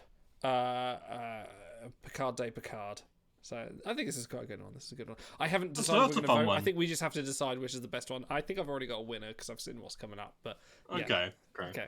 All right, Stars, let's band together and outvote Idle no matter who he picks. I've already got a winner, even though I haven't showed any to my co-host. Anyway, that's the end of the stream. Thank you guys for joining us on Time Stars. Next week, it's just me. Actually, probably will be at this rate. You would hate that. You are the least advocate of that. I know. Anyway, right, let's carry on theme. So, Roy, I like this one. Very good. He's gonna at everyone in Discord, be like, "Who wants to join me next week? Please, I'm so lonely." So I said, damn in Siete one week. I was just like, "You guys couldn't make it." I'm like, I don't want to talk for 2 hours, please. Hey, no, don't say that. They were much better than we were. They are lovely guests. Yeah. They are one of many of our amazing guests that we have on this show over the last 2 years. Thank you very much for wink. Yeah. Okay. Back to Roy. Roy on the screen now, holding up a cartoon Picard. Come on, guys. Come on. What do we think of this? Is this a good one? Yes, we have this very serious segment to go please, through. This is completely planned and not entirely spontaneous. And thank you, Podcast listeners, for watching this this Drawn's presentation. I ain't gonna cut this out. No, I'm not gonna. We're just gonna have to make it. So make it orally spicy experience for exactly. podcast So this would be Roy Ritterhouse holding up the picture that the child drew of Picard for Captain Picard Day. I like this one. This is a good theme. All right, moving on. Next one. This is my favourite. This is really good. This is Roy Ritterhouse holding up a portrait of Automaton 2000, smiling his best smile. And I wish I could get this screenshot for our portraits. Look at this. That's just a headshot. It's really lovely, actually. Since we didn't actually get to give our opinion on the last one, there is a piece of gear floating out there for Captain Picard Day Riker. Oh, yes. And I only hope that it's, him holding the little, being a smart ass. On the bridge. But yes, the one of, Idle sent the one of me, Roy holding me, and that made me smile. So there you go. Yeah, that's actually really cute. And it's a nice little picture of you. That's very good. Very good. Well, okay. Thank you. Next one is this Roy holding a picture of Mok'bara Crusher. He looks proud of himself. He shouldn't be. Mok'bara Worf, by the way. Oh, sorry, Mok'bara Worf. Yes, sorry. Yeah. I can't tell. Yeah, no, Roy, ain't your best work. Yeah, ain't your best work. Yeah. Sorry, Roy. We've got to move it on. Oh, it's now Mok'bara Worf in blue. This is the prototype. This is the blueprint of Worf. I like that one a bit more because it's more thematically appropriate for the DS9 episode. I appreciate that. Someone took the time to turn the chroma key down. Eric Nelson chat says, all Auto has ever wanted was for Roy to hold him. I mean, JG Hurts is pretty hunky, so... There we go. Roy Cote. Holding a picture of Armin Shimmerman. There we go. Armin Shimmerman? Yeah, thank you. What the? Yeah, sorry. I think that. That's Andrew Ryan himself. So I like the color tone here. This is very nice, sort of matching the theme of the color palette going on with the art. That's very good. That's very good. That's a good one. Okay, we've also got a picture of the original 23rd century Martok. That's nice. That's a good meta one. I like that. That's quite good. It's like, you like it? All right. We've got GFC Crusher. In very good colours. Is this the existing one or the one that we reworked alongside Nanavisitor? We reworked. Okay. This is good. She enjoys a chapter or two before bed to relax. I'm gonna giggle and titter about that for the rest of my life. Hang on. I got a thing for that somewhere. If I can't, damn it, where is it? Oh fuck it, I'll just do this one. You believe what you want, lass. Just dinna light that candle. Anyway. Candle. I'm going to imagine this. I can't remember who posted these, but this must have been Luxie because this is Janeway dressed in holy garb holding a mug of coffee. Well done. Oh, I legit thought that was Lucille Bluth from frickin' Arrested Development. Okay. All right. Now I'm just picturing like Janeway in Arrested Development, and she's just like, I love all of my British crew equally. Earlier that day, I don't care for Harry. All right, next one is I'm going to assume that's the Declaration of Independence. Is that right? Also, Or maybe the Magna Carta. Yeah. is that right? Some sort of long legal document that maybe if some importance to Nicolas Cage. I like this one. Dear Bajorans, if the occupation was so bad, then why did Gulda cut outlaw child labour and increase food rations? Turning Port Cardassia. Extra points for the work on that. That's good. Wow, that's spicy. That is a bit, yeah. We just lost half our viewership. Yeah, oh shit, there they go. Right, anyway. Okay, this one is my favourite. This is the one that genuinely made me really chuckle. It's Roy Rich's house holding up the Mona Lisa with Reno just going, "It's a fake!" I adore that. That's pretty good. I'm happy with that one. That was really good. I don't think there's any... Oh, no, there's one more. Oh, no, there's a few more. There's Roy Rithouse holding a picture of Wesley Crusher. Oh, sorry, Will Wheaton in a clown costume looking confused. I've never seen that picture before, and now I'm glad I have. Have you not? Oh, yeah, I don't know what... Not that one, no. No, okay. I've got a picture of original Blood Oath Jadzia Dax in stunning pencil. I like the attention to detail here on the pencil. Wow, someone went to a lot of work for that. That's a good one. That's a great filter. It makes that Jadzia look better than she did in game. Definitely. Okay. What else we got? We got one which is very tiny, missing some event art, which I imagine someone posted when it was a bit late. But it's so tiny I cannot see it. Okay, moving on. And then we're back to the beginning. But my vote, and you dare you to disagree with me, is that it's a fake.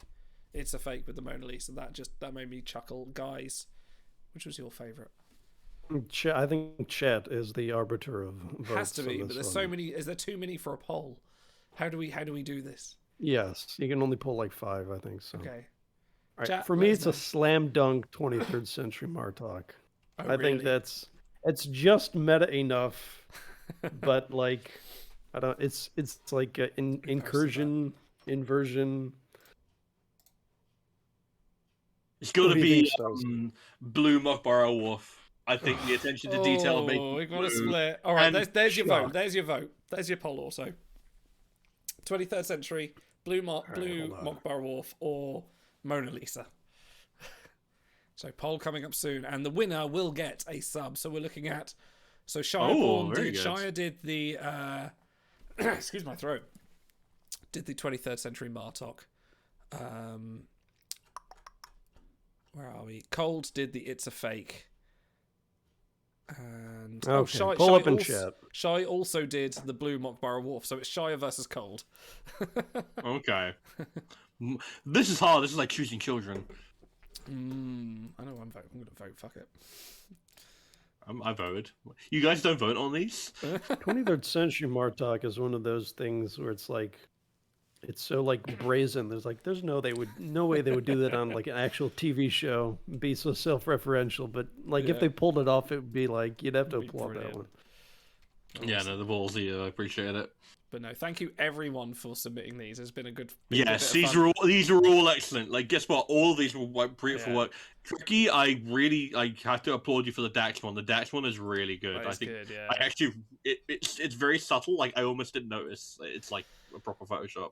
And thank you for everyone that helped with the pre-roll of Mok'bara Worf in different films as well.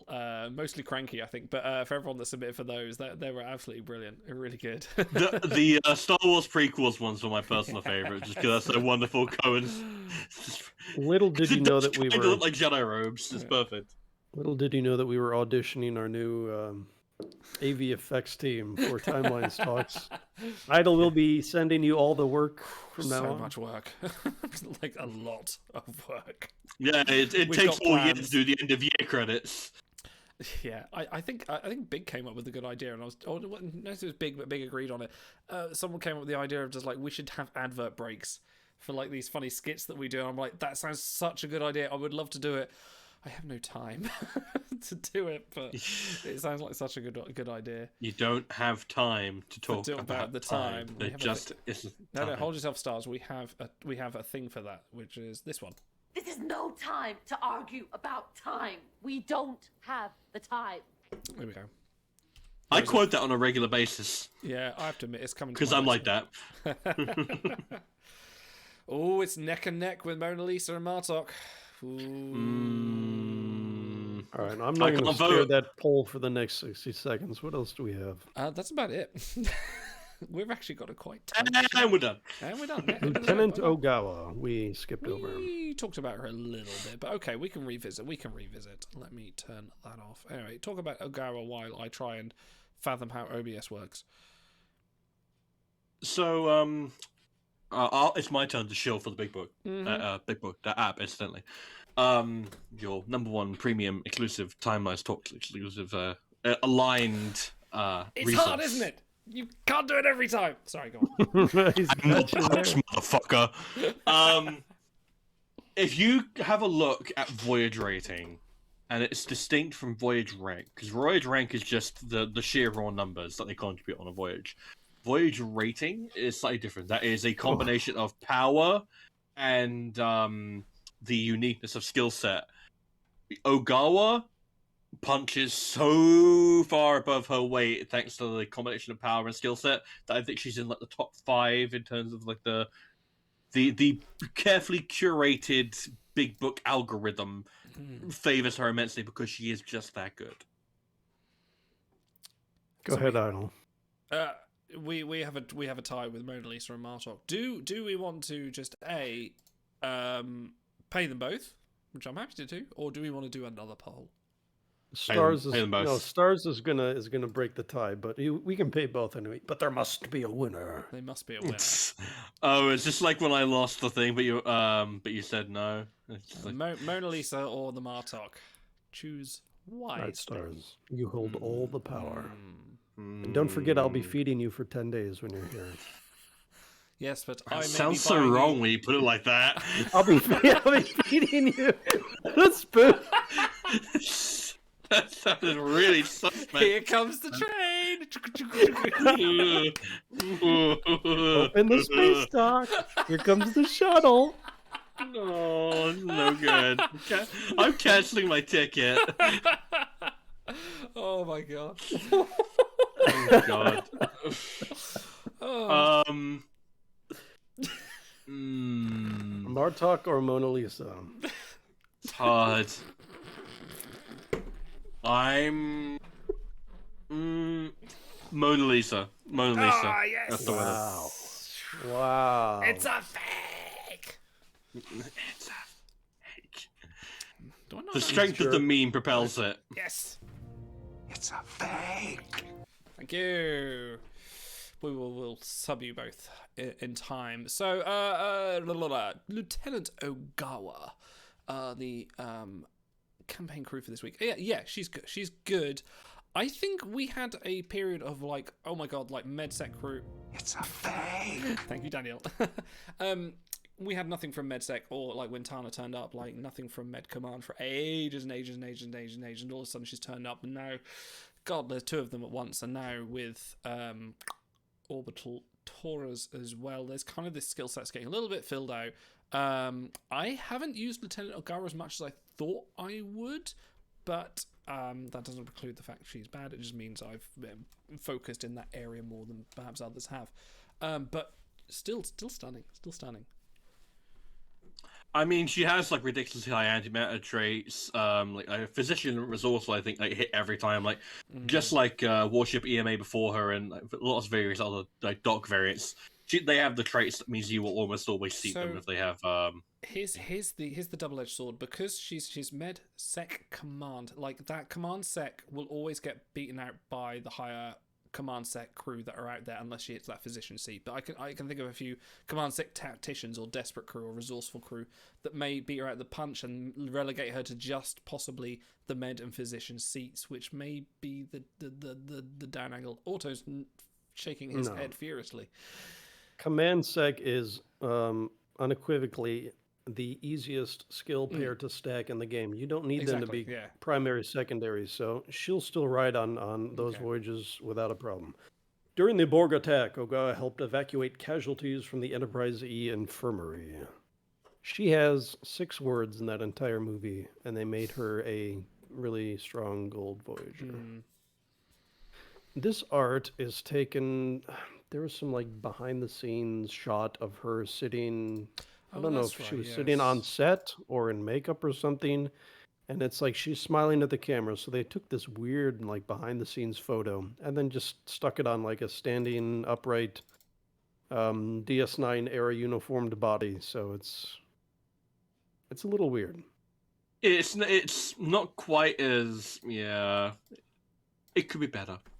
I think CMO Ogawa actually has really nice art. Like I feel like that's way better art despite being a blue. Isn't she from the All Worf Parallels. All the Time episode? Yeah, Parallels. Yes.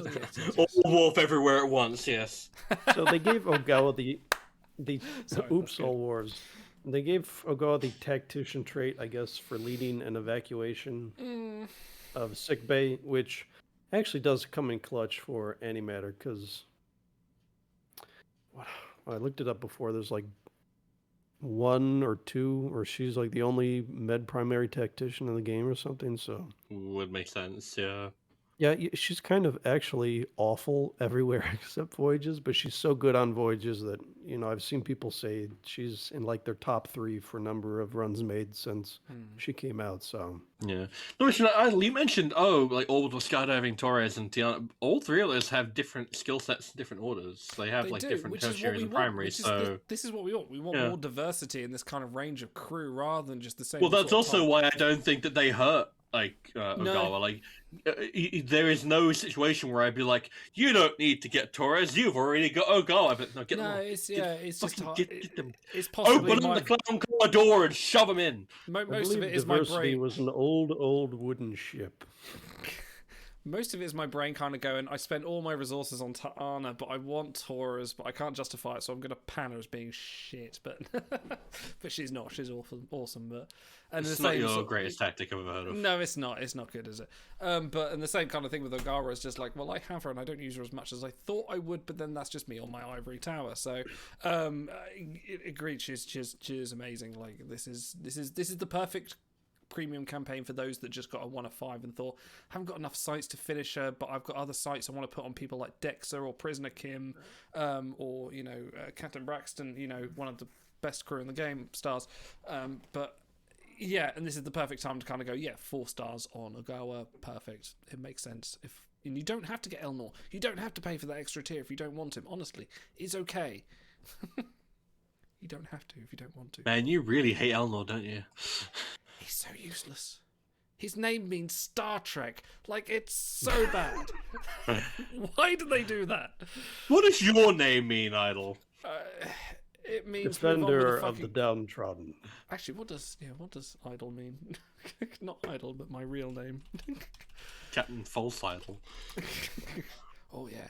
Oh, actually, it does mean Defender of Men. Hey, how about that? Ah, there you go. That's usually something. But not Defender of Women, apparently.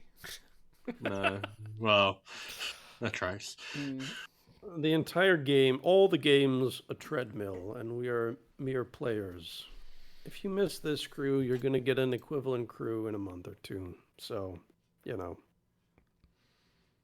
That sounds like a good time to do some beholder meters and wrap things up. That does sound like an idea. That does sound like a good idea. And my buttons are not working. Why are my buttons not working? Okay, the beholder meter might be buttons, they do nothing. They might be broken. No, that's us. Oh no, it's all... Actually, I don't have the beholder meter on here. Oh no, we can't do the beholder meter. No, we can't do the beholder meter. I was organising my scenes and I deleted the scene with the beholder meter was on, so I need to remake it. Done. We can't do that. What did you delete the beholder meter for? It must I have been didn't real need good. to delete the beholder meter. I deleted the scene which the beholder meter... I deleted the pineapple which the pineapple contained. The fuck are you saying to me? In other words, yeah, you're #playing definitely live. going to be alone next week. That's for sure. That's what my wife keeps saying. Wow. There's your segue to plug next week and get the sucker done in under 2 hours. I know it'd be so good, wouldn't it? But I'm gonna do my soliloquy now, my monologue. No, next week we have got Klingon Academy. We are playing. Broken. Can you make it go? We are going to be playing Klingon Academy, starting anew on the heels of the 2-year-long Star Trek Armada campaign. We are now going to start with Klingon Academy for however long until we get bored. I'm really glad, because you know what? It's nice that there'll be a game that you won't be just shoved to the side every time something tiny happens in the world of timelines. Exactly, yes. All right, we got to get this done in under 2 hours, so we're going to power through this trigger. What's up next, Idol? What's up next? We've got... This Sunday, we have our community games night. Come and join us as we play What the Dub Star Trek Edition. We're going to be playing Pictionary, other Jackbox games. This is a community event you can all join in. We'll rotate things around, so please join us. Yes, obviously, we've got Klingon Academy coming up. We've got the next Star Trek Adventures campaign coming up on June 4th, and we will be having our next Strange New Worlds review on the YouTube channel. Within the week, soon, sometime, some days after. We haven't agreed a date yet. We're going to aim to get it done as quickly as possible, but we want people to get a chance to watch it and percolate their own thoughts, and watch it as they many can come times back as... and listen to us. Sorry, watch it as many times as we watched the first episode. I think it was 3 times. I think you guys were probably more, but I think that was about 3. But yeah, no, like, yeah, we want people to have time to think about it and then come to us and let us tell them how to think about it. We will be... or be validated by it. We will be doing something similar with Shy in the upcoming weeks as well, or in the upcoming months, when we can work out what we're doing with that. So stay tuned. We're going to be sort of doing we're going to keep doing streams and things like that, but we may be doing some more YouTube stuff as well. So keep an eye on the channel. There'll be things. If you haven't subscribed, go and subscribe. If you haven't followed this channel, come and follow this channel. But as always, thank you everyone that has been following us for the last 2 years. We'll be having a bit more of a 2-year celebration in a couple of weeks, but and many more, definitely, because one of the finest pleasures I have had in life is having you two guys with me on a Wednesday night talking absolute bollocks about Star Trek, and honestly, it gives me joy and pride to look forward to Wednesday evenings with you two, and I mean that. That's why you're the defender of men, baby. I'd like to tell you that was a little bit gay, but I love you too. No homo. Okay, on that note, we will see you next week. Ta-ra.